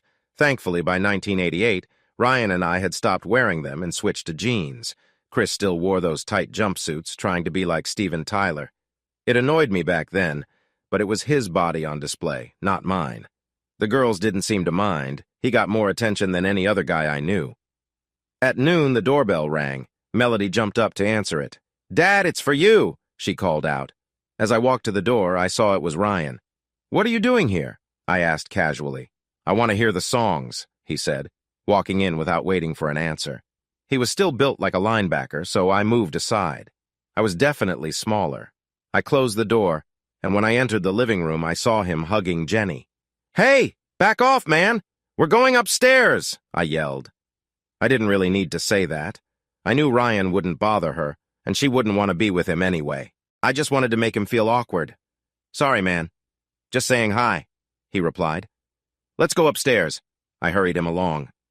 I rushed past them and took the stairs 2 at a time. In my music room, I grabbed my old headphones and hooked them to my 4-track tape recorder. It was an ancient piece of equipment, but it still worked great. Ryan walked in and looked around, smiling at the photos from our past. "I remember that show," he said. "It was our 2nd gig. I didn't know we had photos from that night." "I have pictures from all our first shows. Some videos, too. My parents were there for every single one and got some really good stuff." "Why didn't you share this with us?" he asked. "We could make coffee table books or DVDs. Heck, we could do a box set and—" "Hold on there, Mr. Businessman. I never thought anyone cared about my old songs until my daughter told me that people were asking her to put them on YouTube all the time. She was scared to tell me about her YouTube page until it was too late, and I found out by surprise." "The fans will love that," he said. "Don't you read the messages online? Are you not following the fans?" I shook my head. "Wow, you really need to check it out. Are you even on our Facebook page?" "What's that?" I asked. "Oh, come on, we're the same age. Get with the times. Ask your daughter to help you. Anyway, let's hear the songs you're thinking of leaving the band over." "I'm not leaving the band, Ryan. It's how he shut me down. He didn't say he would think about it, he just dismissed me. That's so disrespectful. You guys never did that to me back in the 80s. Chris was my biggest cheerleader. He pushed me to write and sing, and that's how we got our biggest hit. Remember?" He rolled his eyes and took off the headphones. "Okay, that wasn't me. And I agree he was wrong about how he did it. He just really believes in the songs we have ready." "What if I don't like them?" I asked, already certain I knew the answer. "You would lose the vote." "Right." I knew he was right. "Just listen to the songs. Do you want a drink?" "Water, please." I left him to listen and went downstairs. I saw 2 women looking at me when I entered the living room. "What's going on?" Jenny asked. "He wants to hear the songs I'm thinking about leaving the band for." Both of them shook their heads and went back to watching the show they had on. I looked at the TV and said, "That's the show where I fell and had to finish sitting down." I heard Melody gasp as I walked into the kitchen. I grabbed the water, and as I walked past the girls, I saw it was the part of the show where I did my guitar solo. I stopped to watch and was surprised at how young I looked. I seemed like a little kid playing dress-up, but I played really well that night. I went back to the music room and tossed Ryan his water. He took off the headphones and said, "We'll do the songs, but I think Chris should sing the second one. Your voice can't reach those notes anymore." I nodded, trying not to smile too much. "Are we good? Should I step in for you guys?" He asked about my fight with Chris. "We're fine. I'll be at your place next week. Just make sure my bed is comfy, and I don't want you walking around in your underwear." We laughed, hugged, and he left. It was surprising that he came all the way to Ohio just to listen to the songs. Later, Jenny told me she thought he came to make sure I was okay and to talk me back into the band. That made sense to me. The first few days of recording the album were focused on getting the drums recorded. The rest of us played along with the drummer to help him understand the parts he needed to work on. It was also a good chance for us to practice the songs. Chris and Ryan already knew them, so I needed to catch up. I managed to do that quickly and learned my parts without any trouble. The first time I really struggled was when I had to record my first solo. We had been rehearsing and recording for 2 weeks, and I wrote all the solos during my breaks. I didn't just play around. I took the time to plan each section and made sure every solo had a story. One solo I wrote was a bit too hard for me at the time. When we recorded it, I messed up so many times that I got really frustrated. In my anger, I threw my headphones at my amplifier and kicked over a chair. "Take a break, Jordan," Ryan said through the speaker. I stepped out of the room and into the small kitchen nearby. I opened the fridge, grabbed a cold beer, and drank it quickly without thinking. After I finished, I noticed the crumpled can in my hand, and a tear rolled down my cheek. I dropped to my knees. I couldn't believe I drank a beer so fast without considering it. I felt scared about my future. I wasn't worried about staying sober after struggling with my marriage and losing Danny. Those were hard times. I was determined not to drink again and felt confident about it. But that beer in the studio was different. I was only upset about a song. A couple of months ago, a song wouldn't have bothered me at all. I needed to pull myself together. I felt a hand on my shoulder and looked up to see Chris and Ryan standing behind me. "It was just one beer, buddy," Chris said softly. "It doesn't mean you have to keep drinking." I stood up and wiped my face. Don't be hard on yourself," Ryan said. "Just relax and you can start fresh right now. It's one day at a time, right?" I nodded. "Can I take a few minutes? I need to talk to Jenny for a bit. I'll be ready to start again soon." "Take all the time you need," Chris said. I knew he meant it. I walked outside and called Jenny. Unfortunately, I reached her voicemail. "Hey, baby. I needed to talk. I messed up and drank a beer when I got frustrated. I just wanted to hear your voice. I'll call again later. I love you." I sighed and sat on the bench in the garden behind the studio. I watched the birds at the feeder and listened to the wind moving through the trees and bushes. It was so calm there. From then on, I used that spot to clear my head and relax during the rest of the sessions. I had been to enough AA meetings to know that one mistake doesn't mean everything is lost. I just needed to stop it here. I thought I was strong enough to handle this, and I wanted to show myself and everyone else that I could. I called my daughter, but I just got her voicemail. It seemed like it wasn't meant to be today for my support team. "Hi, sweetie. I wanted to talk to you, but don't worry. I'll call back later. Sorry for bothering you on a Saturday. Have a nice day. Love you." I put my phone away and said, "All right, everyone, let's try again." I entered the recording room and saw everything was back in order. The chair and headphones were where they belonged. I felt bad knowing Ryan had to clean up after my outburst. It was a small thing, but I used Ryan's effort to push myself. I guess it was silly, but it helped. I was really embarrassed for letting my frustration get out of hand. I warmed up for a bit and started to play back the song. It took 4 tries, but I finally got the part I kept messing up. I leaned back and took a deep breath. In that moment, I realized I could create this album and do it just as well as I did before. I just needed to keep my focus and follow my plan to stay sober. After 6 long hours, I recorded a few more solos and was ready to call it a night. As we listened to my last recording, the studio door suddenly swung open. We all turned to see Jenny and Melody rush into the room. "Daddy!" Melody yelled, running over to me and wrapping me in a big hug. "Are you okay? I'm sorry I didn't answer. I was in the pool." "Slow down, Pumpkin. I'm fine," I said, looking up to see Jenny standing there with a tear in her eye, waiting her turn. I opened my arms for a group hug. "I'm okay, girls. I just had a drink, that's all." "What happened?" Jenny asked. "I got frustrated while trying to record a tough solo," I replied with a laugh. They looked relieved, but still worried. "Look, we're almost done here. Are you hungry? I can take you to dinner," I suggested.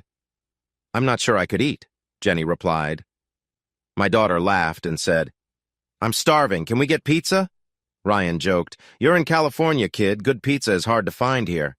We all laughed, and I waved goodbye to Ryan and Chris. As we walked to my rental car, I said, "You didn't have to come all this way. A phone call would have been fine." Jenny squeezed my arm. "I didn't know what to think. I tried calling you a bunch of times, but you didn't answer. I was really worried." I nodded. "Yeah, sorry about that. I keep my phone on silent when I'm working. I didn't think about it." "How did you manage to get Sara to let Melody come?" She laughed. "Sara still cares about you. I had a hard time convincing her not to come with us. She was really worried." I shook my head. "Thanks for that. I don't want to see her." "Will you ever forgive her, Dad?" "No. Never." Melody frowned. Jenny chose to stay with me while I finished my part of the music. Sara decided to fly out and take Melody home. She didn't want our teenage daughter flying alone. I understood that, but I couldn't help but think it was an excuse to see me. Maybe I was being too proud. I stood in the airport with Melody and Jenny, feeling very nervous. Both of my girls held my hand as we talked about what was next for Melody. It wasn't long before Sara walked through a crowd of people. She rushed over and hugged me. I didn't hug her back, but she held on tight like she didn't want to let go. "How are you, Jordan?" she asked. "Fine," I replied, stepping back from her. We stood in silence for a few moments before I said, "Well, goodbye, kiddo. Thanks for coming out. I really appreciate it." Melody hugged me and started to cry. "I love you, Daddy. Please take care of yourself, okay?" "I will, sweetie. Don't worry about me." Sara asked, "Will you be okay, Jordan? We can stay until you—" "No," I said quickly, maybe too quickly, because Jenny frowned. "I'm sorry. I didn't mean to sound harsh. Thank you for wanting to help. I will always love you, Jordan. We will be connected forever." I laughed and turned to walk away, but stopped and added, "It's too bad you couldn't have held back." I walked off, leaving a crying Sara who was being comforted by my annoyed daughter. "Jordan, wait!" Jenny shouted as she hurried after me. I stopped, and she took my hand and led me to a bench. "Jordan, you need to let go of your anger towards Sara. It's time to make peace." "You don't understand," I said. "I do understand. How do you think I became a single parent?" "Okay, you know what it feels like to be hurt, but she did it to me in front of a lot of people." "Yeah, I know. When you were in that hot tub, did you think you were in front of a crowd?" I shook my head. The cameras had been off when things happened. I didn't know about the hidden cameras. I should have thought about taking action against the show. She started to cry, and soon I found myself sitting alone while the three women in my life shared a hug. I shook my head as a man in his 40s walked up to me. "Excuse me, sir. Are you Jordan Schock?" he asked. I sighed. "Yeah. Look, this isn't a good time." "No, I'm not here for an autograph or a picture. I just wanted to say thank you." That caught my attention, and I stood up. "For what?" "For Tara's song. My little boy was named Justin." A tear rolled down his cheek as a woman joined him. "It's him, isn't it?" she asked. I nodded, and she began to cry. "I'm sorry to hear about your loss. How did he die?" I asked. "Cancer. Just like Tara," he replied, hugging me tightly. "We've listened to your song so many times. It means everything to us." I was surprised and found myself crying with them. I didn't realize it, but soon a crowd was gathered around us. "When I first heard the song, it felt like you were telling our story," he said. I smiled and said, I turned to Jenny and said, "I never thought that song would matter so much to someone else." She kissed my cheek and replied, "Tara's not the only one who has left us too soon, Jordan." I noticed Melody and Sara watching us. Melody put her phone away. I almost told her not to share what she recorded, but then I thought it might be good for people to see how that song touched lives. So I let it be. Sara came over and said, "Jordan, please stop pushing me away. In that moment, I realized life is too short for anger. It hit me suddenly, but I understood that I needed to let go of my hurt. I was upset with a woman I cared about for betraying me, while others were facing much worse, like losing their kids to awful diseases. My feelings didn't seem so important anymore. I stepped away from Jenny and opened my arms. Sara rushed into them, almost knocking me over. We hugged, both of us. I held her close. "Thank you for always being there," she whispered before turning away. She hurried down the aisle toward the TSA line and disappeared into the crowd. Melody looked at me and said, "Thank you, Dad.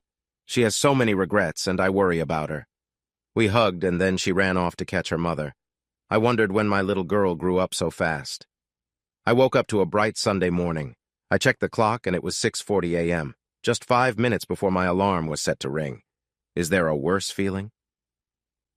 Today was the start of our tour. The new album was going to be released on Tuesday, and we had our first show in Newark, New Jersey. Jenny was supposed to come along for the first part of the tour, but she had to stay back when Michael broke his leg playing football.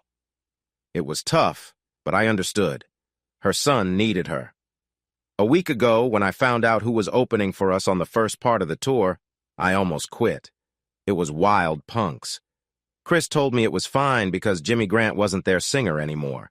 That made me feel a bit better. And honestly, I was glad he was missing out. I got up and jumped into the shower to start my day.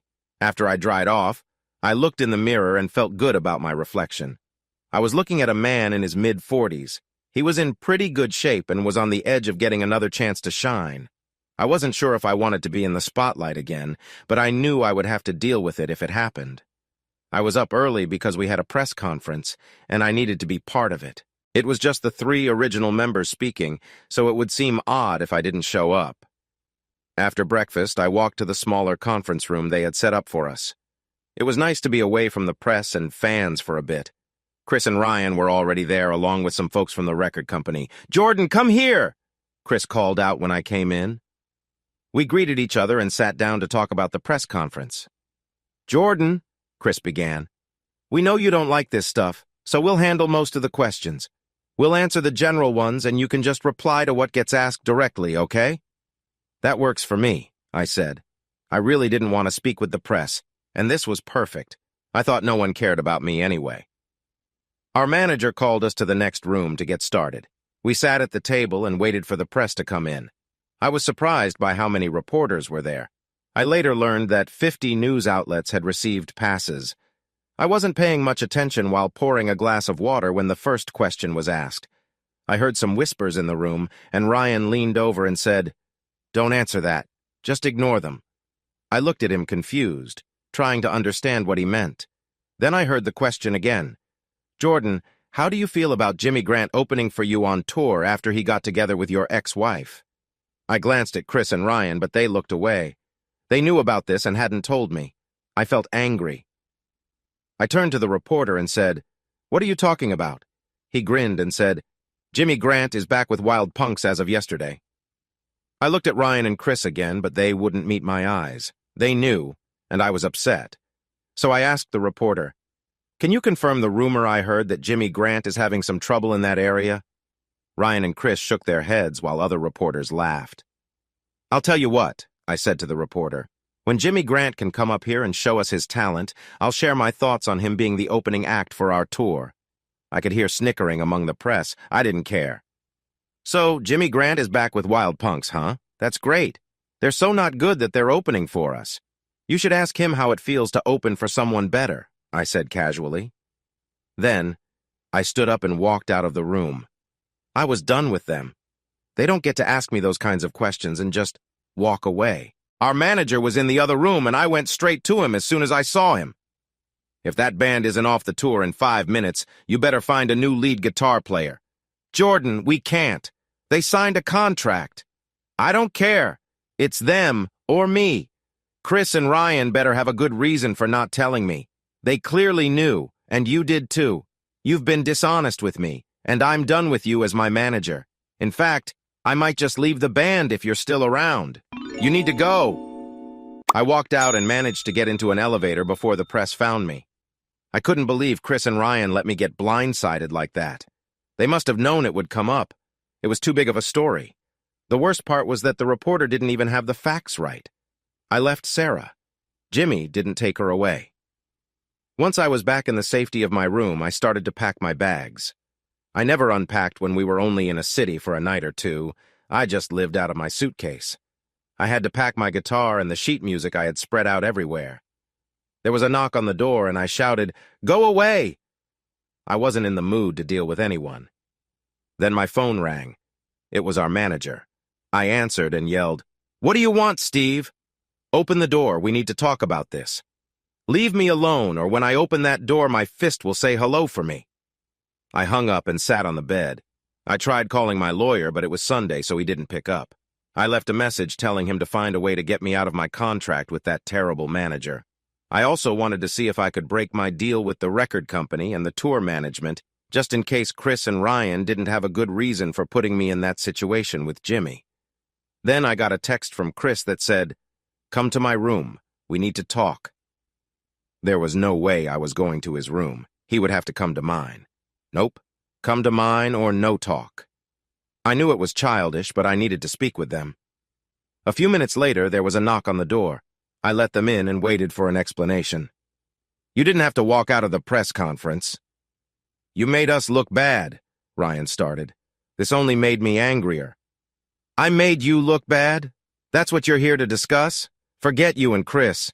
You guys knew that guy was opening for us and didn't tell me. You made yourselves look bad by letting me get surprised by that reporter. It was the first question. You had to know they would ask about it." "We didn't know anyone else knew," Chris defended. "Wild punks weren't announcing it until today, and we were going to tell you right after the press conference." I shook my head. "That doesn't change the fact that you knew and didn't tell me right away. I'll make this clear. If that band is at the arena tonight, I won't be there. Do you get it?" "We understand, but we can't find a replacement this fast," Ryan said with disbelief. "That's just not true," I shot back. "There are tons of local bands that would love to open for us. Make it look like you're giving local talent a chance." They exchanged glances and nodded. That was one problem solved. "I'm thinking about ending my contract with Steve. He's just as at fault as you are. I can't have a manager keeping things from me. I won't be able to trust him." "You can't do that. We signed a deal with him for the whole band. He's the manager of Goblin Knob, not just you." "I'll let my lawyer handle that if you don't mind," I replied. Chris asked, "So are you playing tonight or not?" "As long as that band isn't here, I will be." They nodded and left my room. I seriously thought about leaving the band, but the money was too good to ignore. Honestly, the chance to be a millionaire again made quitting feel impossible. I stood backstage as the lights dimmed. I tried to push away my anxious thoughts as our road manager announced us. It didn't help much. Moments later, Chris played the opening notes for our first song, and the curtain rose. I turned around, desperately trying to remember my parts while searching for my spots on the stage. Heat surrounded me as flames shot up, and the loud bursts made it hard to hear the drums and keep the right beat. My head was spinning. I watched Chris move in front of his microphone, ready to sing the first verse. He always had so much energy, and the crowd loved it.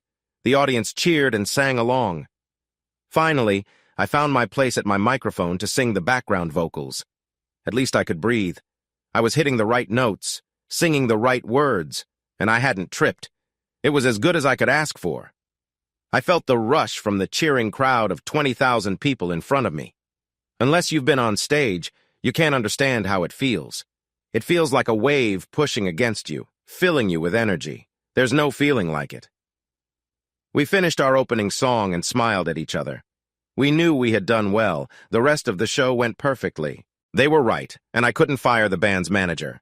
But I could hire my own manager to make sure I was protected. I lost all trust in Chris and Ryan and their choice of management.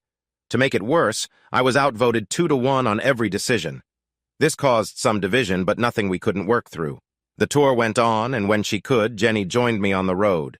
We spent whole days together, exploring new places when we could, and made sure to see something in each town we visited. I was getting recognized more and more, which was a bit annoying for me, but Jenny found it amusing. Our record became very popular. We sold a lot of copies and made it to the top 10 for a few weeks. I was surprised, but Ryan and Chris wanted even more. I noticed they began to change as we earned more money from the tour. Every show sold out, and they kept adding extra dates in bigger cities. Our earnings were way beyond what the local promoters had promised, and it felt like we were on top of the world. The biggest change was that Chris and Ryan wanted to get a private plane. I didn't like the idea at all, but they outvoted me. We had a private plane back in the early 90s that we rented, but that excitement faded. I didn't want the extra costs, but the company offered us a good deal if we added their name to our tour book. I wasn't thrilled, but it was better than flying with everyone else or taking a long bus ride. Next, there was a change with our hotel rooms. We went from staying in average hotels with the road crew to the fanciest hotels in the cities. I'll always remember when we played in Rosemont, Illinois. We stayed in a fancy hotel in downtown Chicago. If there was no traffic, it would be a 30-minute drive. But during rush hour, it took over an hour and a half. It was frustrating. The arena was just across the street from the airport, and there were many nice hotels nearby. But Chris and Ryan insisted on staying where famous people stayed when they visited Chicago. After that, we started getting side deals. Companies wanted me to promote their products. I had offers from guitar brands, amplifier makers, and equipment suppliers. The strangest offer was from a cigar company. Someone had put my photo in a magazine where I was holding a cigar, and the company wanted me to promote them. It wasn't even the brand I liked, but they offered me money anyway. It was wild. We were making more money on this tour than on any tour from the past. The business changed so much that most bands made their money from touring. No wonder bands were touring every year without new albums. A tour used to be about promoting a new record, but that was a thing of the past. People were happy to pay to see bands play again and again. Jenny helped me connect with the charity's accounting company. They assigned me the same business manager that Jenny's family had been using for years. After Jenny's father assured me that he was trustworthy, I felt good about it. I still kept a close eye on my account statements. I had learned my lesson and was not going to make the same mistakes again. Jenny became the most important person in my life, next to my daughter. I was really relying on her for all the support she gave me. We were in love, and I was thinking about asking her to marry me, but we started to have some problems. She had to go back to her job once summer ended, and I had 2 more months of touring to do. After that, I needed to go into the studio to record our second album so we could release it in the spring. I didn't understand why recording an album would take the whole winter until I found out we were supposed to tour in Europe during that time. This really frustrated me because that wasn't part of the plan we had. When they gave me a new contract for the European tour, I refused. I said I didn't want to go. I wanted to spend Christmas and Thanksgiving with my family, not in some country where I couldn't understand the language. Ryan and Chris got really upset and even threatened to sue me. That was the last straw in what was already a strained relationship. I told them I would stick to the contract I had signed, but if they wanted to add anything, especially extra tours, I wouldn't join in. We had a break in our tour schedule in the early fall. Not surprisingly, it was just in time for Chris's birthday. I didn't mind it, but we had a show on my birthday on the opposite side of the country from my home. During that break, I flew home and spent time with Melody and Jenny. I was sad that Jenny couldn't take a vacation with us, but Sara let me have Melody for the whole week. She had school, but she stayed with me, and I was really happy to have that time together. My lawyer told me that my contract couldn't be forced upon, and there were no loopholes that would make me do more tours. I had him write a letter and send it to Ryan, Chris, our manager, and the record label. I wouldn't be pressured into doing things I didn't want to do. It was a small miracle that I was getting through the tour without any problems. I knew that I mostly said no just to annoy my bandmates. Sadly, that wasn't the end of things. Chris and Ryan went ahead and sued me. What my lawyer didn't catch was the partnership agreement we had for our band, Goblin Knob. They claimed in their lawsuit that the partnership rules said all active band members had to be part of all band work unless a majority voted otherwise. And of course, I was outvoted since there wasn't a 4th member. They waited until the tour was over to file the lawsuit, but we were scheduled to go into the studio for the new album. I worried about how we would work together when we were fighting, but they didn't care about whether I would record my part for the album. They decided to go ahead and record without me and to still pay me as if I had played on it. I was shocked. They planned to use other musicians for the album but put my name on it like I was part of it. I was in the worst mood I had been in since Danny's passing. I felt trapped by contracts and group decisions, like someone was controlling my life. I stayed home all of October and most of November. I didn't answer Jenny's calls or see her. I avoided everyone, even Melody, and I didn't realize how much I was hurting them. I didn't drink, but I sulked around like everything was falling apart. The idea of going on a forced tour in Europe felt overwhelming. I fought the urge to drink every hour. Then the doorbell rang. I usually ignored it, but this time I was surprised when it opened. I was even more surprised to see Jenny, her dad John, Melody, Sara, and Alan Grant standing there. I knew I should have changed the locks after the divorce. Suddenly, I was surrounded by hugs. I felt so many arms around me, I couldn't tell who was who. "Jordan, this has to stop," Jenny said. "Jenny, I don't—" "Shut up, Dad. We're here to help him," Melody said sharply. I was taken aback because she had never talked to me like that before. "Jordan," Jenny continued, "I saw the news about the lawsuit. I remembered Alan's card, and he said he could help." "Jordan," Alan said, "I've dealt with this before. Just get me your contracts and I'll represent you. I can stall things so much that they won't be able to go on the Europe tour for years." "That sounds good," I replied. "My lawyer has the originals, but I have copies here." I went to my office to get the papers, not realizing John was following me. "Jordan?" I sighed and replied, "Yeah? You're losing her." That was all he said, and when I turned around, he was gone. I was shocked. I never thought my sadness would cost me Jenny. I took it for granted that she would wait for me and everything would be fine when I felt better.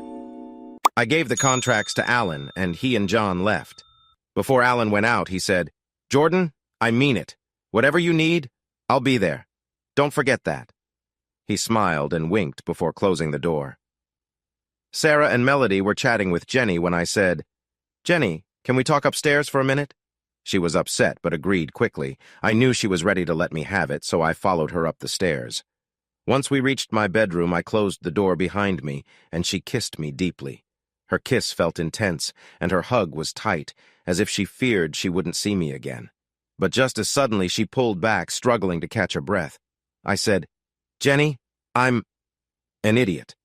A selfish jerk who doesn't care enough about the women he loves and lets them feel alone while he sulks." "Okay. That's pretty close, but I wanted to say I'm sorry." She hugged me again, and I felt her tears soaking my shirt.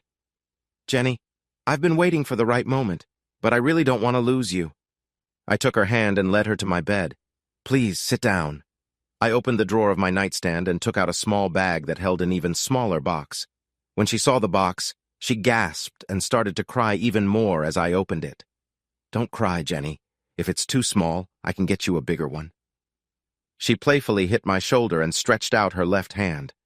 "Jenny, I love you so much. Melody loves you, and I care for Michael too. Will you marry me and make our family whole?" I placed the ring on her finger, and she hugged me tightly. Then she showered me with kisses on my lips, cheeks, and forehead. It felt like one of those classic movie scenes, completely silly, but I cherished every moment. "Can we keep this a secret from Melody for now?" I asked. "I don't want to upset Sara by making it seem like we're rubbing it in her face." Jenny looked surprised. "Wow, looks like someone is finally treating his ex-wife with kindness." I nodded and gave her one last kiss. "Will you stay the night?" She smiled and replied, "No, but I might anyway." Alan was amazing. I didn't know how he figured it out, but he found a way around many parts of the partnership agreement. Even though Chris and Ryan each owned 37.5% of the company while I owned 25%, there were some rules that needed a vote from all 4 members. One required that 3 of us agree for decisions about active members. Our drummer was just someone we hired, so he didn't count as an active member and didn't get a vote. I was free from going on the European tour, and to my surprise, I received a new partnership agreement fixing the issues in the old one. Who would have thought? I decided not to sign it. I figured I'd wait until my contract with the label ended. This way I could fulfill my obligations and then leave. I also decided I wouldn't sell my share of the company to Chris and Ryan. That would annoy them and ensure I still had an income in the future. With all that settled, I didn't record with them. I took the money, and they could use my name as they liked. We were not on good terms, and the future didn't look great. I was relieved to have a break, but I dreaded the upcoming tour. Chris and Ryan were upset with me, and I wasn't fond of them either, so the spring and summer tour promised to be tough. But I didn't need to worry about that until after the new year. In the meantime, I had a wedding to plan. Jenny and her mom were excited every time they made plans. I thought we would just get married at the courthouse and have a little party afterward. Jenny wouldn't have any of that. She found a hotel with a nice gazebo for the ceremony. After that, everyone would go inside for the party. Melody was excited, and so was Michael, but Sara took it pretty hard. Melody told us she cried for a few days. I didn't understand why, as I hadn't talked to her much and had stayed away from her for years. I didn't see how she thought we could be friends again, but that was her feeling. We set the date for the next May. I knew I would be on tour then, so I made sure my manager knew that if any shows were scheduled 3 days before or after, it would be without me. I'm sure my bandmates didn't like that. Good. I was sitting on the couch with Jenny in my arms on New Year's Eve. The holidays went well. I even had Sara and Melody over for Thanksgiving and Christmas. Well, Jenny did all that. She decided to befriend Sara, which made me a bit uneasy at first. I wasn't fully on board, but it made Jenny and Melody happy. If the women in my life were happy, then I was happy too. So I just went with it. I had enough negativity from Goblin Knob. My friendship with Chris and Ryan was pretty much gone. The last I heard, they had recorded the album and were mixing it for a late January or early February release. I didn't play on it, but I still got a big check. Foolish people. My manager told me the tour would start around Valentine's Day. Jenny was upset about it at first because it was still school time, but she thought I wouldn't need her. Me? I wasn't so sure. It felt like things might go badly since we weren't getting along very well. My phone rang around 10 and it was my manager. I sighed and picked it up. What's going on, Stan? Jordan, we have a problem. Someone spilled the news that you're not playing on the new album. So what? I replied, not really caring. I'm not on the new album. The band didn't want anyone to find out. Chris thinks the first engineer they fired told someone about a rough cut of the album. They'd like you to fly to Ryan's studio and record the solos again so they can deny the leak as a demo. I laughed, and Jenny looked over at me. Stan, there is no way I'm going to play on that album. They gave me a lot of money, and I signed a paper saying I wouldn't say anything about not being on it. I'm not required to play on that album, and I won't do it. I think that's a mistake, Jordan. What if they give you more money? $500,000. Not a penny less, I said, and hung up. What was that all about? Jenny asked. Bad news for the band about the album not having me on it. They want me to record solos now, and I told Stan I wouldn't do it for less than $500,000. She laughed. Nice, but you should have gone for $1 million. That's what they paid me not to play in the first place, I laughed. To my surprise, they agreed to pay me the money. All I had to do was go to Ryan's house for a week to write and record the solos. Jenny couldn't come because of school, and neither could Melody. I was worried about falling back into old habits like I almost did while recording the last album. But I knew I had to stay strong, calm, and focused. I was shocked and angry when I got to the gate for my flight and saw Sara sitting there. I stopped about 10 feet away from her, and she noticed me. I froze. I couldn't turn, I couldn't run, I couldn't speak. I was stuck in shock and anger. Jordan, she said softly as she walked over, please don't be mad. Your friends and I were all worried about you. We thought someone should be near you just in case. My friends? I scoffed. Jenny, Melody, and me. I shook my head. What makes you think you being here will help me not drink? I thought seeing you would make me want to grab a bottle. Don't say that, Jordan. I'm not here to upset you or take you away from your life. I'm here to support you, and Jenny and Melody agree. I was about to argue more, but they called our group for boarding. Let me guess, you're sitting next to me on the plane, too? I groaned. No, she said sadly. I'm a couple of rows back. I thought you wouldn't want me too close for a few hours. Wisely said, I replied as I got in line to board the plane. After I settled into my seat, I quickly texted Jenny and Melody. Not happy with the surprise. We'll discuss that later. I turned my phone to airplane mode and put on my headphones to listen to the songs I had to write new solos for. The songs were mostly good. 2 of them really stood out, and I could tell they had worked hard on those. I guessed they would be the singles. The guitar players did fine, so I didn't think I needed to redo anything except for the bad press. I took some notes, jotted down ideas on sheet music, and eventually fell asleep. I wasn't going to stay at Ryan's house, so I rented a car and got a room at the nearest decent hotel. One of my conditions for working was that Ryan and Chris could not be in the studio while I was there. They could send me feedback by email each day, and I would make any changes the next day if I agreed. They were upset I was acting childish, but that was the plan, so we could meet halfway. I had Stan stand at the door to make sure Ryan and Chris respected my wishes. Sara and I got adjoining rooms and started unpacking. It didn't take long for her to knock on the door with a plate of sushi. "I thought you might want some dinner. With all your traveling, I figured you'd be tired," she said. "Thanks. Are you going to eat with me then?" I asked with a sigh. "No, I just plan to make a plate and eat in my room." "Okay," I answered, surprising her. I knew she wanted to join me, but I wasn't really in the mood. A couple of hours later, I called Jenny. "You know, what you did was not cool. This whole Sara thing," she sighed. "I know. We just worried about you and wanted to make sure someone was there who cares about you. We wanted to help in case things got tough." "I get it. I just don't want it to be her," I replied. "Look, I can handle it. But thanks for caring." "I love you." "I love you too. Don't forget that," she said. I turned off my lights and tried to sleep. I felt nervous about writing and recording in the morning, and my mind was filled with worries. I just hoped Sara wouldn't push things too far. The big day arrived, and I was setting up my equipment when the recording engineer handed me a note from Chris and Ryan. I took a quick look, laughed, and threw it away. They wanted me to copy what the other players did exactly. I wasn't going to do that. I wanted to play the songs my way and have some fun. I knew it would happen, and I wasn't surprised when a photographer came in to take pictures. They needed to show I was in the studio, and they would want video too once I started playing. I didn't mind. It was part of the job, and I was okay with that. At least I got to play on the record. I was about to record the first solo when Sara walked in. I couldn't help but notice how lovely she looked in the sunlight. For a moment, I went back in time and smiled. She always was beautiful. If things had been different, we'd still be happy together. I decided to work on the 2 tracks I thought were the best first. The engineer agreed they were the songs Chris and Ryan had put the most work into, and they would likely be the singles. I didn't want to mess anything up, so I poured my heart into the songs. I was there to make it great, not to ruin anything. I wrote and recorded solos for both songs, and the engineer and I were thrilled with them. Everything went smoothly without any stress. The only thing left to do was wait for Ryan and Chris to listen and give their feedback in the morning.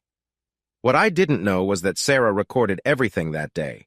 She said it was for Melody, but I figured Melody would put it on her YouTube channel. I was fine with that. I didn't care about Chris and Ryan. Sara ordered dinner again, and we ate in our own spaces. We got along pretty well because I was keeping my distance from her. When we did talk, it was mostly about our daughter, Melody. We agreed on most things about her, making our talks easy. I tried to have those conversations as often as I could. I woke up to an email from the guys with their thoughts on my songs. They liked them, but wanted me to change one part that sounded unclear. I chuckled and decided it would be easier to just fix it so they wouldn't bug me. But the last line of their email really annoyed me. It said in big letters, "Sign the contract." That didn't make me want to do it. Sara knocked on the door. "Come in, it's open," I replied. She had just showered and was dressed for the day. I was still waking up.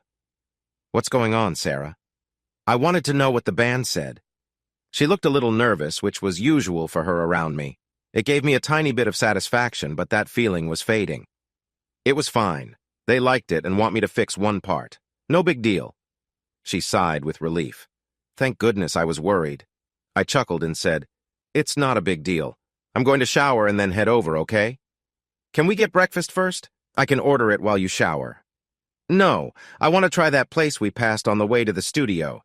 Chuck the engineer said they have great breakfast burritos." She smiled. "You want to eat with me? At a restaurant?" "Come on, Sara, I'm not asking for anything weird, it's just breakfast." I turned and went to the bathroom. I could have sworn I heard her whisper, "I wish you would," but I ignored it and moved on. "Jordan, thank you for being nice to me while I'm here."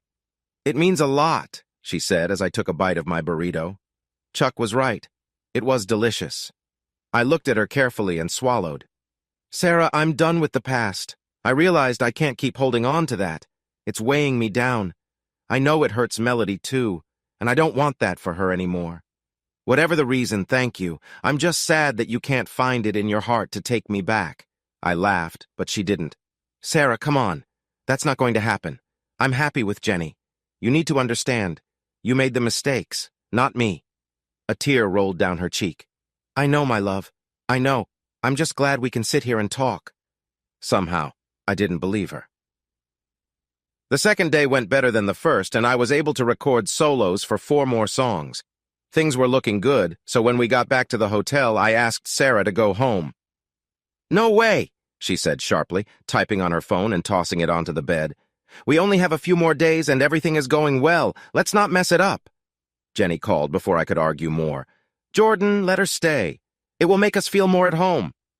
I looked at Sara, who smiled and pointed at her phone, showing she had texted Jenny about our conversation. Okay, Jenny, this is for you. No, it's for us, love. For us. I rolled my eyes as we ended the call. You win, Sara. Texting my fiancé feels a bit sneaky. I'm sorry, Jordan. I didn't mean to step over the line. We just want to make sure you have the support you need. How many fiancés would send their partner's ex-wife, who still likes him, to spend a week with him across the country? I understand. Really, I do. Fine. The rest of the week went by smoothly. There were only minor issues that I could handle, and I finished a day early with a good feeling about my work. I thought it was much better than the original recording sessions, but it didn't really matter. Someone thought it was a smart idea to launch the album and start the tour on the same day, Valentine's Day. Jenny was upset, I was upset, and I complained to Chris and Ryan about it. They didn't seem to care. We were one of the biggest rock bands in the world again, and they were acting like they were too big to travel on the same plane with the rest of us. Of course, I was outvoted, and the tour went ahead as planned. At least I managed to get a week off around my wedding, which I took as a small win. To my surprise, the album debuted at #1. We were making more money than we did back in our early days, and I made sure my business manager and accountants weren't cheating me again. Alan was a great help with the legal stuff. He was like a bulldog, standing up for me and ensuring everyone managing my finances was honest. I didn't write any songs on the new album, so I wasn't earning as much as Chris and Ryan, and they would make little jokes about it. It felt like working with a couple of high school bullies, but I was careful not to stir up trouble. I showed up on time, attended all meetings and sound checks, and even did radio interviews to promote the tour and the album. I was a good team player. That all changed the week before my wedding. We were playing a show in Chicago, and they wanted to have a meeting before sound check. Steve, our manager, started by saying, "We just got a spot on the hottest late-night talk show.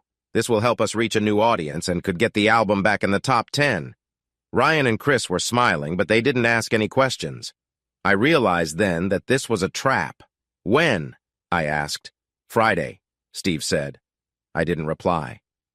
I stood up and walked out of the dressing room. I made my way through the maze of hallways to the exit where I found our limo driver taking a nap. "Take me to the hotel, please," I said. He jumped awake and asked about the show. "I'm not performing on it," I replied. I was done. I was not doing a talk show the day before my wedding. I didn't want to make Jenny upset, and they knew that. They must have known I would leave if they pushed it. I think they hoped I would. They didn't even try to stop me when I walked out of the room. I knew that was the end of our get-together. I called Alan right away and told him what happened. I warned him to get ready for a fight in the media. I had a feeling they would make me look like the bad guy. I worried they might also sue me for breaking my contract. It wasn't long before I got the lawsuit. I received it the morning of my wedding, right after missing a talk show taping the day before. Alan said he would enjoy making them pay for trying to ruin my wedding day. I thought about it for a moment, but I didn't really care, so I let it go. They replaced me with the guy who was in the band before I came back. He was already there when I left the meeting. I noticed him as I walked past one of the side rooms. At that moment, I didn't think much of it, but it showed they expected me to be upset.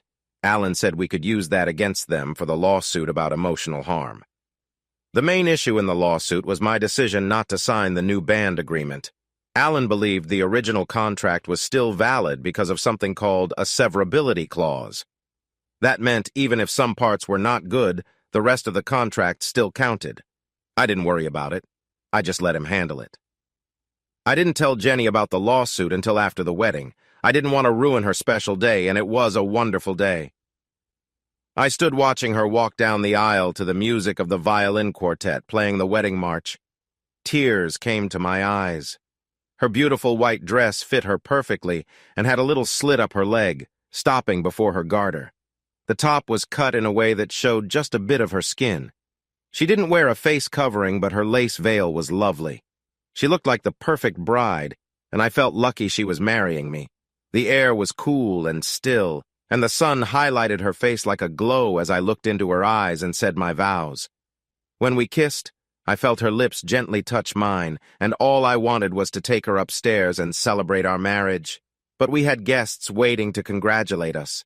The best moment was when my daughter and her son came up to hug us and said they were happy for us. Later that night, my daughter pulled us aside during the reception.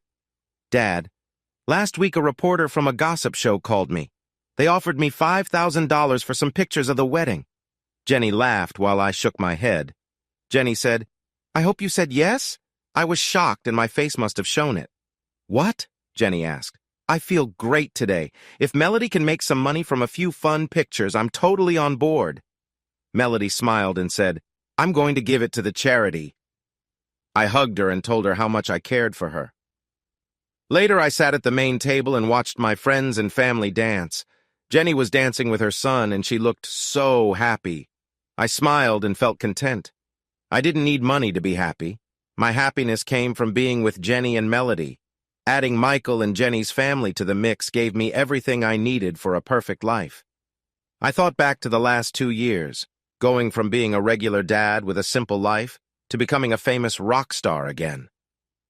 For a moment, I wished things had gone differently, but then I realized that the charity had gained so much. No matter what happened to my peace of mind, it was worth it. I understood that it wasn't just luck or a miracle that kept me sober, it was me and my support system. After that, I never worried about staying sober again. In fact, I even had a glass of sparkling juice at the wedding. And years later, I raised another glass at my daughter's wedding. I finally felt in control of my life. Ryan and Chris dropped the lawsuit against me when Alan talked publicly about how they had made my life difficult during our reunion. People were not happy when they found out that they tried to mess up my wedding by scheduling a talk show the day before and then giving me lawsuit papers on the day of the wedding. Alan wanted to fight back hard, but I told him to let it go.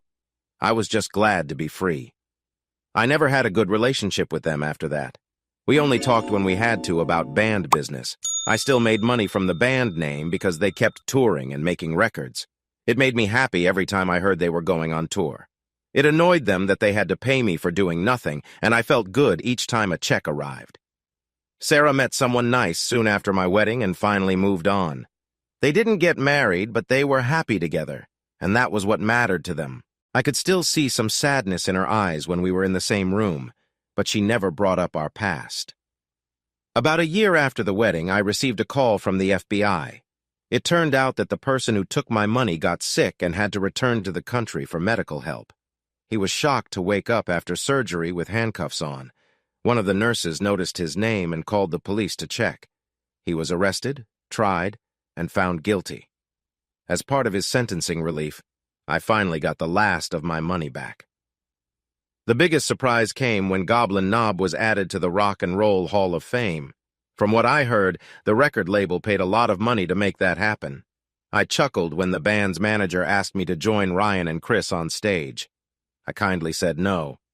Later, I found out that their performance was left out of the TV concert because of time limits. But 2 other grunge bands that were honored at the same time had their full performances shown.